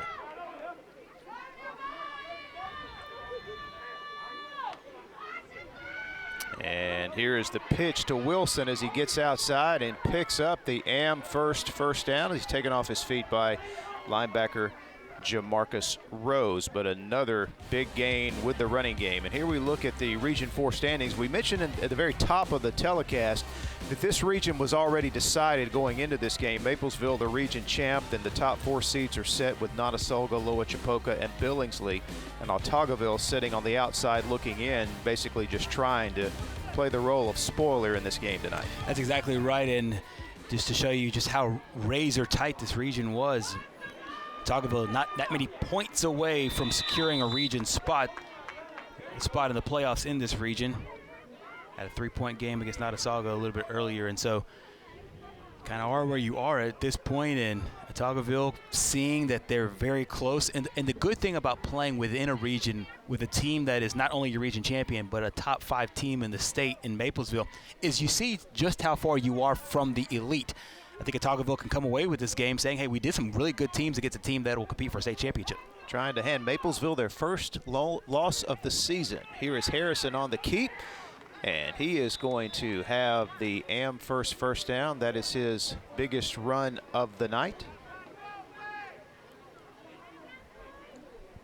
And Gerhard, you referenced Maplesville being ranked number 3. Here's a look at the top 10 this week. The power is all down south. Brantley, Sweetwater, Maplesville, boom, boom, boom, all undefeated. We'll have a shot there. The 1A playoffs, especially in the south, will be really interesting. Pickens County, Decatur Heritage is having a really strong season. Wadley still undefeated as well. A really good look there as a lot of programs have a shot at that championship run. We'll take another look at this. It's Notasulga, a team that is in this region going to the playoffs. 2 teams in this region, half the region in the playoffs, ranked in the top 10. There you also see Keith, Summerton Christian having a really strong season, and Loa Chipoka, who's also in this region, as we talked about earlier. 3 teams overall from this region, all headed to the postseason, led by Maplesville. And the Red Devils on the march here. 1st and 10 as they pick up the first down as Troy McMillan picked up the needed yardage to move the chains. Football just outside the Autaugaville 20. And they come across the line too early. That'll be their 4th encroachment penalty of the game. Prior to the snap, encroachment by the defense, 5-yard penalty, replay, first down. This time they jump off. The previous 3 times they just simply lined up offsides. And you really can't have that against a really good football team. It looks like the ghosts of the first half continue to follow them here in the second half.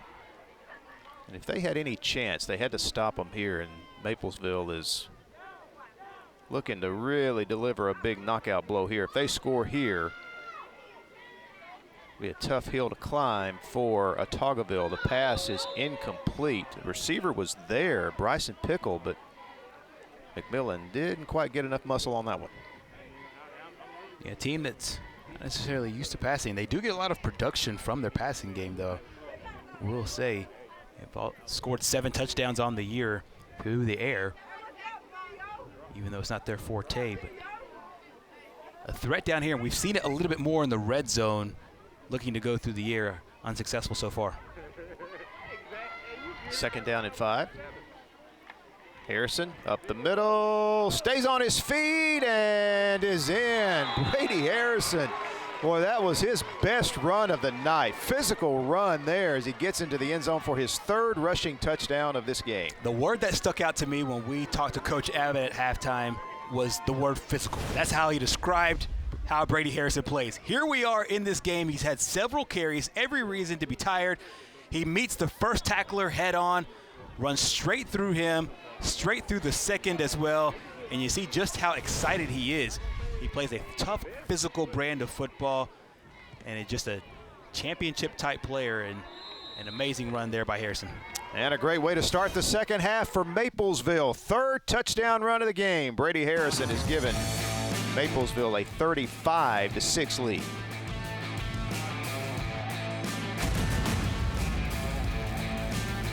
Since 1848, First Bank of Alabama has been dedicated to our customers and excellence in all areas. With constant improvements to our facilities, to adding new products and services to better serve you, our team is fully engaged in all the communities we serve. First Bank of Alabama knows that time is money, so we offer hometown services with advanced technology that allows you to bank on your own schedule. We want to be your community bank, so stop by. Come see us at First Bank of Alabama, where you're always first. And we're back on Thursday Night Lights, and we want to take this time to thank King Boys Towing and Recovery. A special thanks to Marcus and April for their production assistance week in and week out on the Thursday Night Lights game of the week. Maplesville in control of this football game, even more so now after that drive to begin the second half. It is 35-6. And the kick will go out of bounds, and that'll draw a penalty flag against the Red Devils. Very few mistakes here in the special teams unit by Maplesville. They, of course, executed a very good onside kick earlier. So Autaugaville will have a chance and solid field position to make this more interesting if they the get ball was on the kicked board. out of bounds by the kicking team. By rule, the ball we placed at the 35-yard line, first down. And here comes Jaden Nixon, the junior quarterback for Autaugaville. Maplesville defense, we talk about their offense a lot here in this game, but can't forget their defense this year, giving up only 8 points a game, and they have been dominant here tonight. They've been able to get a lot of pressure on Jaden Nixon, kind of keep him hemmed in.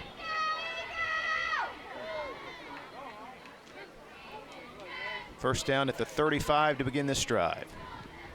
And they hand it off to Kenneth Brown. And Brown with a couple of yards over left tackle. The tackle made there by Maplesville's Chris Lambert.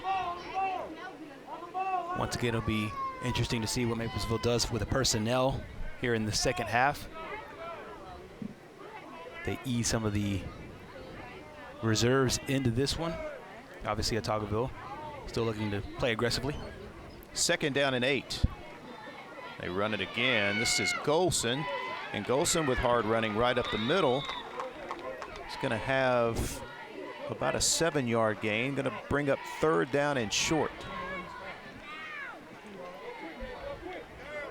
Another interesting third down here for Autaugaville. I feel like they've had a few of those over the course of the game. And when they've been able to capitalize, they've been able to sustain drives. Their offense unable to put any points on the board just yet, though. Third down and 3. They run it again. Brown, and he's hit behind the line of scrimmage. Still fighting, but he's not going to be able to pick up the first down. First man there was Coleman Gill. The sophomore didn't make the tackle, but he did slow Kenneth Brown enough for help to arrive. He has been in the backfield on several occasions in today's game, and a couple of times he had a shot at the tackle, that time included. Even though he doesn't make the tackle, he holds up the guy just enough for reinforcements to come in and secure the tackle and make a big decision here for Autaugaville facing fourth down. So 4th and 5. Jaden Nixon is also your punter, so he's going to stay on the field no matter what Coach Jackson chooses to do.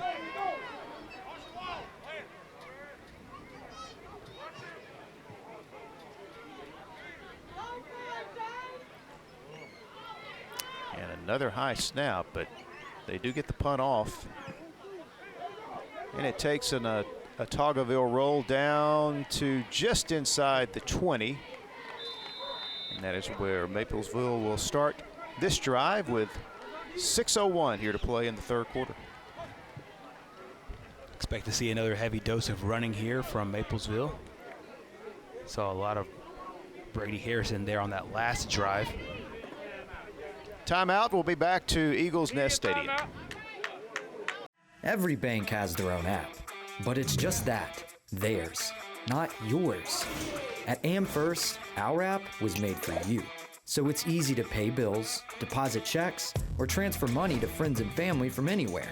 It's even customizable, which means you can personalize your dashboard, create usage alerts, and redeem points for rewards you'll love. And you can do it all on your own time. So what are you waiting for? Get the app made for you at AmFirst.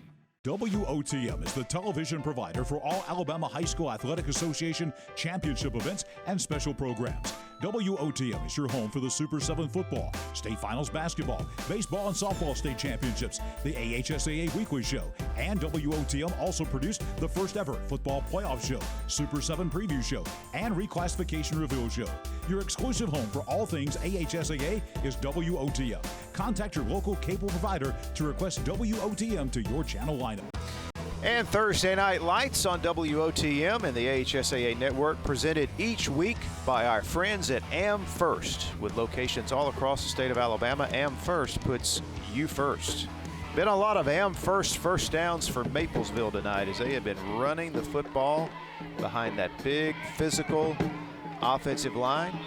35-6 the score here midway through quarter number 3. They certainly have, and they had a chance right before the half to do it again and put another touchdown on the board. So this score that you're seeing on your screen could have actually come earlier in this football game. So I have another shot here for this Maplesville offense, and of course they want to go into the playoffs with some momentum. You saw the top 3 there with Brantley and Sweetwater, and of course the 3 teams that are in this region all ranked inside the top 10 as well. So they've been tested. They've played really well against top 10 opponents. So here's to give to Harrison, and he picks up about 5 yards as he is taken off his feet by linebacker Kenneth Brown. 2nd down and 5.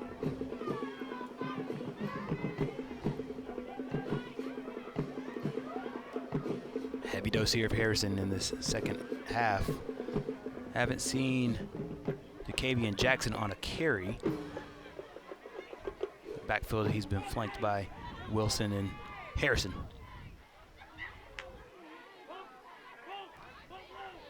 Second down and 5. McMillan going to throw the ball. And it's complete out at the 38-yard line. Pass caught by Peyton Cook. That is an AmFirst first down. The 11th completion of the year for McMillan. And that time you see he's getting it out to the flat, and nice way to get back to the football there for Cook, and a good pitch and catch.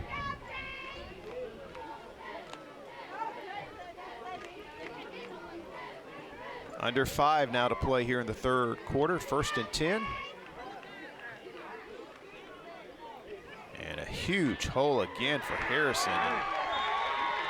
He pulls his way for another AmFirst first down. He was met in the hole there by Jamarcus Rose, but watch Harrison at the end of the run. He's like the defender delivering the blow at the end of the run.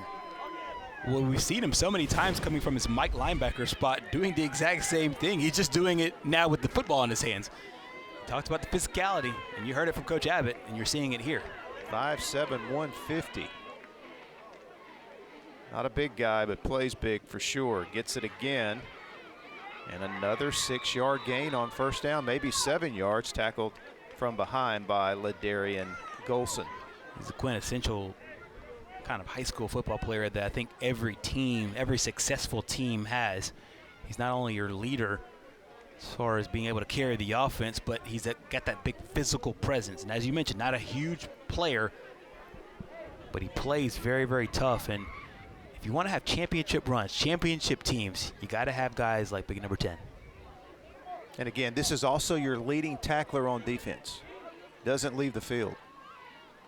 2nd down and short. McMillan on a rare keeper dives forward for the AmFirst first down. Another tackle for senior Ladarian Golson of Autaugaville. Actually, they're going to mark him just short, so it'll be 3rd, and we'll call it 3rd and 1.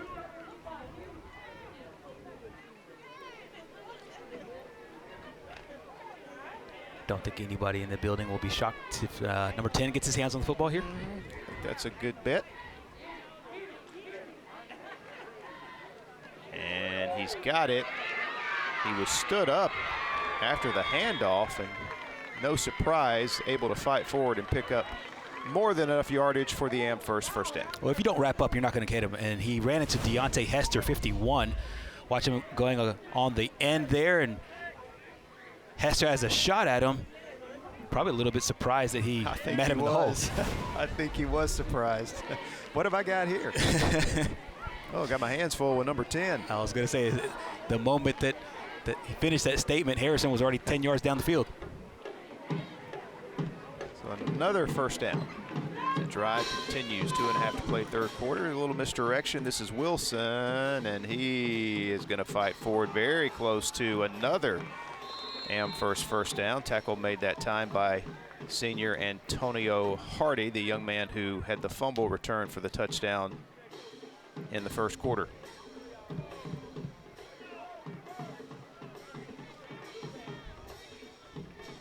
Stoppage of the clock here.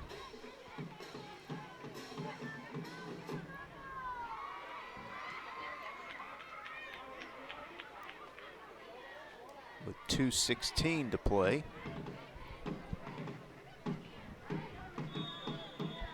And so a turnover.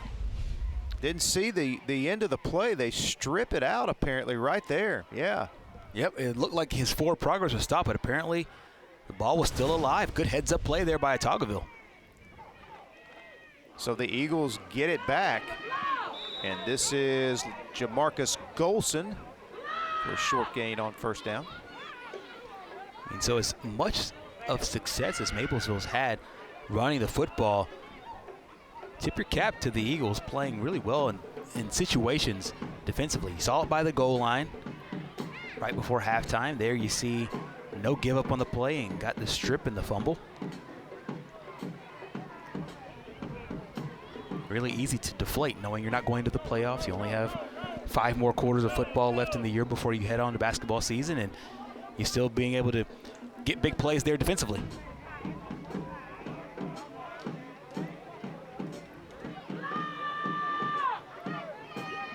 So second down and long.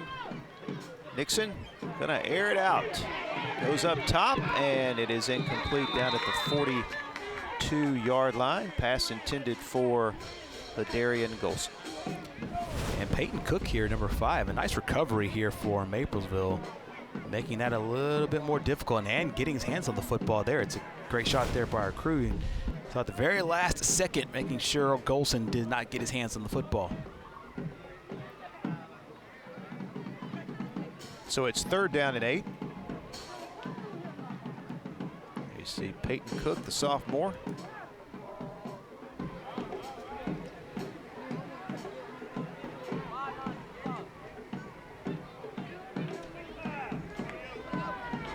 So third down and 8.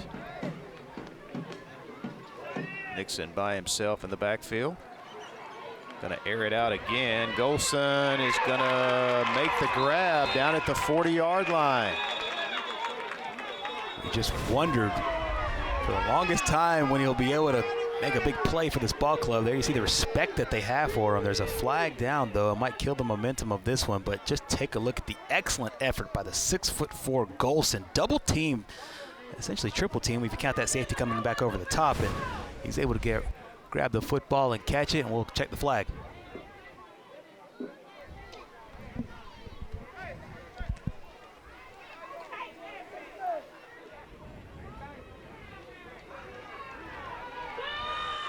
Hey, doing a forward pass, you got the other receiver downfield. That's a 5-yard penalty. So the big pass play will be negated by the ineligible player downfield. Costly penalty. Coach Jackson not happy about the call, obviously. Biggest play of the game, hands down, offensively for Autaugaville, and they are not able to keep the yardage. And you see the level of disappointment that Coach Jackson has, and understandably so, considering a fantastic effort made by his wide receiver. Let's see it again. There you see the line. The only player I saw downfield was the eligible running back. So tough call there for the Eagles. Not sure what the official saw there. And here is Nixon. And he will be taken down at the 22-yard line by Bradley Paget. So what could have been there on that drive, all for naught because of the penalty that was called, and it'll be 4th down. Reoccurring theme, reoccurring nightmare if you're wearing blue. The amount of markers that have come out on the field defensively and on offense. And it's kind of been the story of the game through the first 3 quarters. And that'll take us to the end of the 3rd quarter. It is all Maplesville here on Thursday Night Lights, looking to remain unbeaten. They're well on their way with a 35-6 lead as we head to the 4th quarter.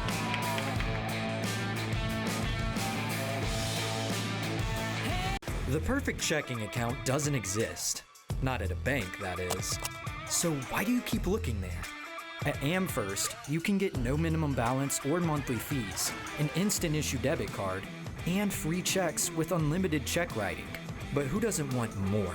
Like a rewards program you'll actually use, and convenient digital tools that make it easy to manage your account from anywhere.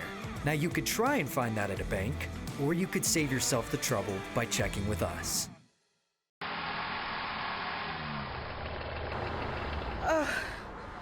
I need the King boys.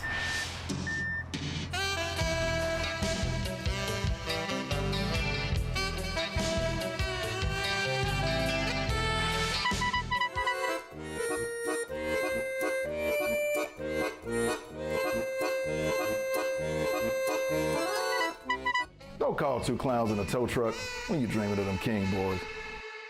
Right now at Ted's Abbey Carpet and Floor, the keyword is free. Buy any type of flooring at Ted's Abbey Carpet and Floor and we'll install it absolutely free. Whether it's carpet, hardwood, laminate, or vinyl, get it professionally installed absolutely free. Why pay to have your new floor installed when you can have it installed absolutely free and get 0% financing for an entire year? That's right, free interest for an entire year and free installation. That's Ted's Abbey Carpet and Floor's free installation sale going on right now. And we'd like to take a moment to say hello to our viewers watching us in the Troy area on Troy Cable, your hometown communications company, watching us tonight on HD channel 259. We head to the 4th quarter. You see one of the banners on site here at Eagles Nest Stadium.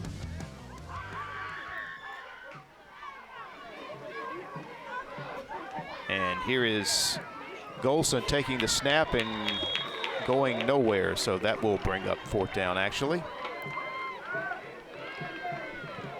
It has just been tough sledding tonight for Autaugaville against this Maplesville defense. And that last sequence kind of wrote the book for this football team, and a really tough penalty call, and then you aren't able to do anything, and once again turn the football right back over to this Maplesville football team right there on the edge of the end zone, playing with easily the player of the game, Brady Harrison. So here the Red Devils back on offense with a very short field. Harrison, again, sound like a broken record, but a big gain on 1st down, picks up about 6 yards.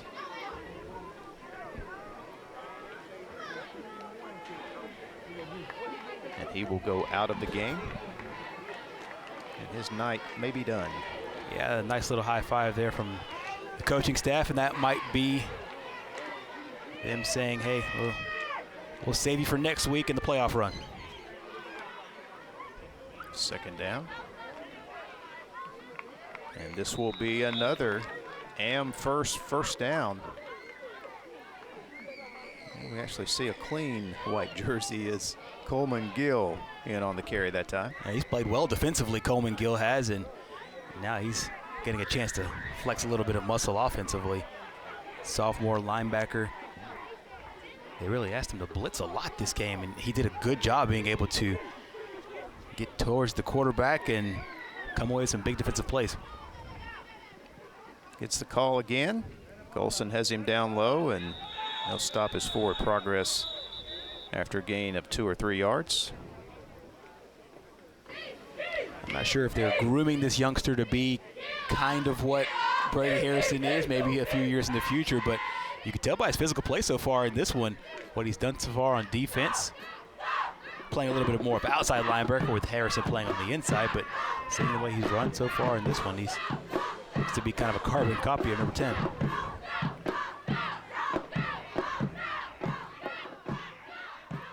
Here is the pitch to Wilson, and Wilson is taken down at the 6. A flag comes in after the play, or at the end of the play. Nice option play there by Maplesville. We might have a horse collar flag. We'll see the replay. Just a big handful of jerseys, what it looked like there.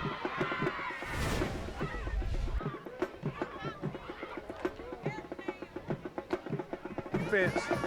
Half of this to the goal. Replay. Second down.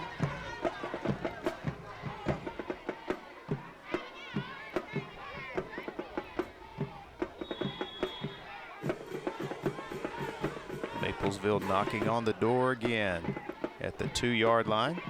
And walking in untouched is Coleman Gill for the touchdown.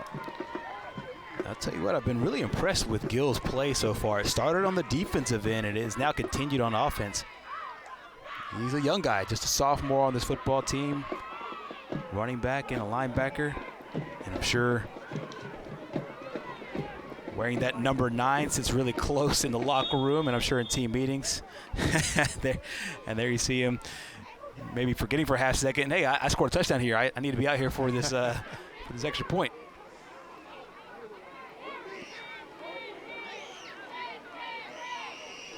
And here is Sanchez on to attempt the extra point. I tell you, he doesn't get cheated on those extra points. He sent that one up into the trees. 42-6. It is all Maplesville as they lead it here in the fourth quarter.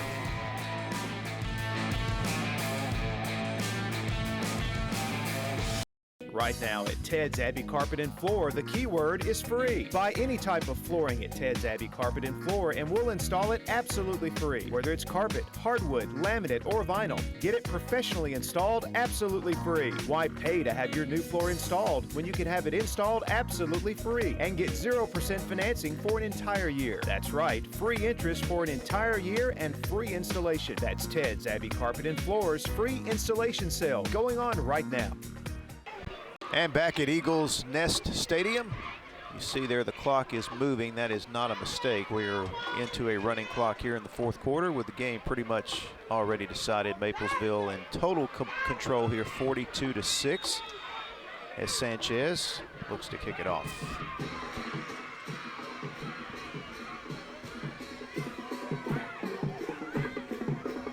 And this kick taken at the 6-yard line. This is Tyler Smith, unable to get it back to the 20. Good coverage on special teams led by Britton Worrell, the senior. Now, if this does hold, technically it will not be a shutout on the field because of the scoop and score, but the defense will have shut this team out. They've already had 4 shutouts on the season so far, only averaging 8.4 points per game. I'll tell you, anybody on that defensive side will be quick to mention, hey, we're still only allowing X number of points. So really fine effort here. We talked a lot about the offense and a lot about Brady Harrison and what that offensive line has done, but give a lot of credit to this defense as well. Well, they came into the game, Maplesville did, averaging 41.2 points a game and giving up 8 points a game, and look at the score. Exactly. It's a perfect point there and well put, and once again, marching on, and I think every team in Class 1A will be on alert for this Maplesville Red Devil team. Dixon throws it deep and well over the head of the intended receiver, Jamarcus Golson. Good coverage in the secondary. Certainly was, and that's another benefit kind of this running clock is you can still run your offense and it doesn't hold up the inevitable. There you see Jaden Dixon, who's a multi-sport star for this Autaugaville Autaugaville football program and plays basketball as well. He'll be back on the court coming up after another game. He'll have to close out their regular season and he'll be basketball time and time to defend their state championship. Second down and 10. Eagles with some confusion lining up here on this second down play.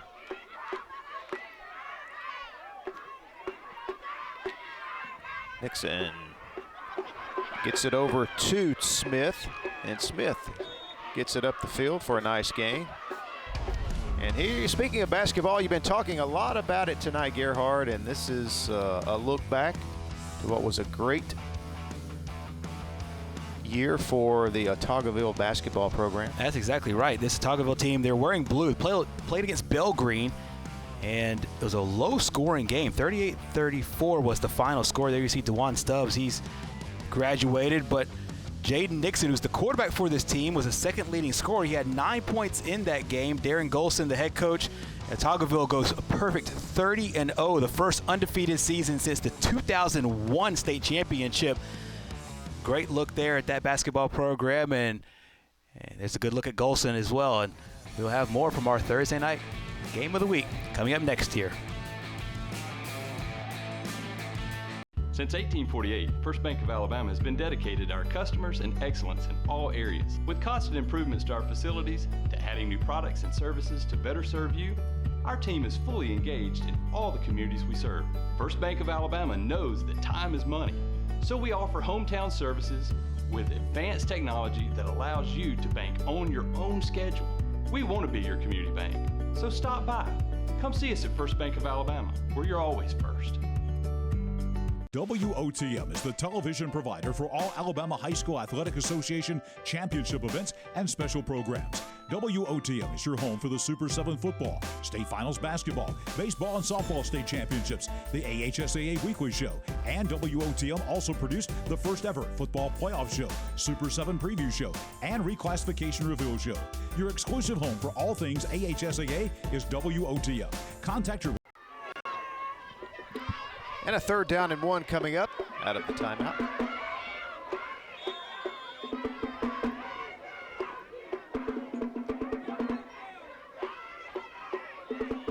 Nixon steps up, keeping his eyes downfield, and throws it out of bounds. So that'll make it 4th and 1.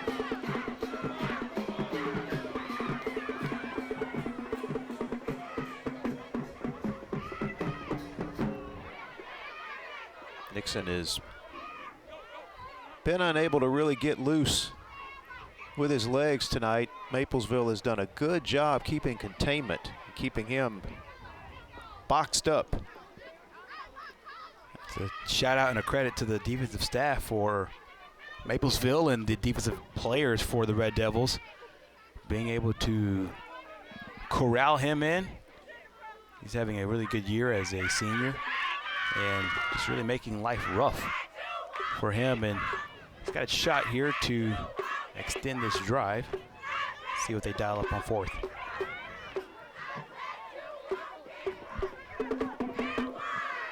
So 4th down and 1.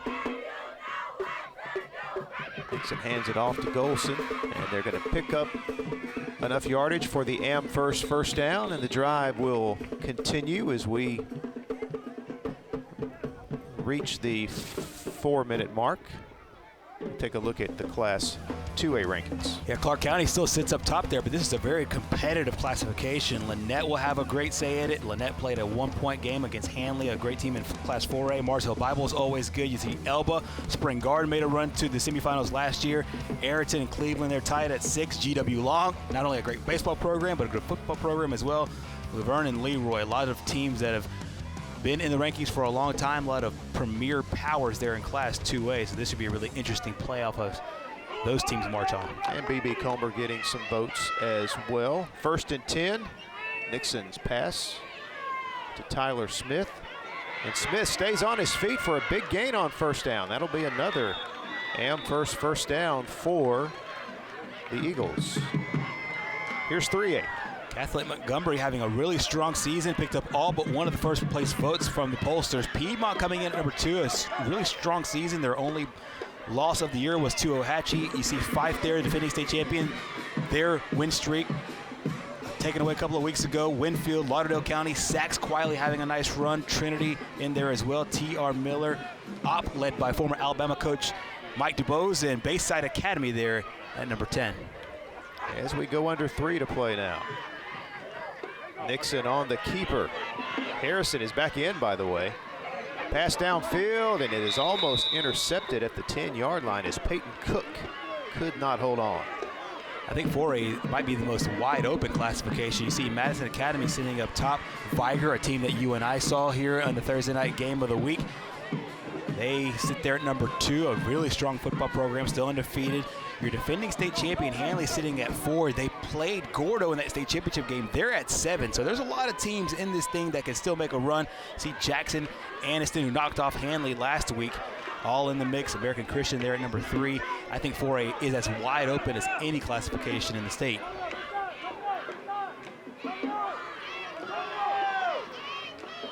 Well, the clock stopped there. Now it's back again. Running clock, not a running clock, running clock. Nixon, a little pump fake. Speaking of basketball season, now he takes off and will be taken down by Bradley Paget. And now we take a look at 5A. Pike Road's been the story of this classification all year long. Another team that we have seen, Pleasant Grove, who've made a few runs in the Super 7. We've seen them here in WOTM. Meanwhile, Leeds and Alexandria, they will play against one another tomorrow, so we'll get that result on the field. Gunnersville coming in at number 5. Central Clay County, a power there at number 6, followed by UMS Wright. Russellville always in the mix late. Greenville and Parker. So 5A should be as I talked about earlier with Class 4A, really interesting, and no real shocker if any of those teams hold that blue trophy at the end of the year. Pike Road and Greenville play tomorrow. That'll be very interesting. Handoff, it's loose on the ground, and I think it's going to be recovered by Maplesville, as Nixon and Tyler Smith could not connect on the handoff. Looks like we start this game with a pair of fumbles, and we might end this one with the same thing.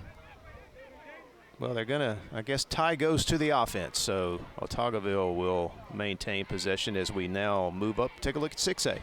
Clay Chalkville coming in that number 1 spot. Meanwhile, Hartselle, who had a great run in baseball. They're also looking good in football as well. Mountain Brook, a basketball power, but you and I saw them against Homewood last week. They're looking very strong, a region championship. Helena, Spanish Fort, Briarwood, who's having a really strong season as well. Saraland from down south, followed by Hueytown, Pinson Valley, and Hillcrest Tuscaloosa. So this is a really spread out Class 6A, not just spread out as far as the overall teams, but where they reside from the north to the south. Under a minute to play, Nixon goes for the home run ball, and it bounces around, incomplete. It was intended for Antonio Hardy. The defender had his back to the ball, but boy, he was right there. Evan Harrison there had a shot at it. And I was going to say, I mean, you would have been on tomorrow night's Monday Night Football coming up, on SportsCenter coming up, if he made that grab. Nice little play there defensively. And then we close out with Class 7A. Of course, the matchup everybody's looking forward to tomorrow is Thompson and Hoover, number 1 and number 2 in the state. Central Phoenix City having a great year. They knocked off Auburn, the highest one-loss team in these rankings. James Clements out of the Huntsville area having a really strong season. Fairhope also playing well. Theodore, Hewitt-Trussville, Enterprise, and Oak Mountain. And, of course, Hewitt-Trussville and Oak Mountain is our Friday night rivals game of the week. So really interesting stuff in Class 7A as well. They'll play, of course, 4 rounds in the playoffs. And the clock has stopped with 9 seconds to play. Coach Abbott's Maplesville team is going to get out of here with another win, and the Red Devils will remain unbeaten on the season as they will improve to 9-0. Meanwhile, Autaugaville will fall to 5-4. 42-6. Your final score.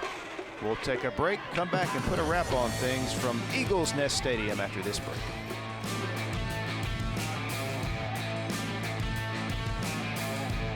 Every bank has their own app, but it's just that, theirs, not yours. At AmFirst, our app was made for you. So it's easy to pay bills, deposit checks, or transfer money to friends and family from anywhere. It's even customizable, which means you can personalize your dashboard. create usage alerts, and redeem points for rewards you'll love. And you can do it all on your own time. So what are you waiting for? Get the app made for you at AmFirst. Uncle Marcus, will you tell us a story about King Boys again? Sure. Well, it all started back in 2008. 2008? We didn't have all the fancy towing equipment we do now, but we did have a service and a desire to help our customers. You see, kids, you must train your mind and your body to be able to help the people you call customer. When they call on us, it's showtime. Understand me. King Boys' mission is to help when people are in need. So what's our motto, children? King Boys forever!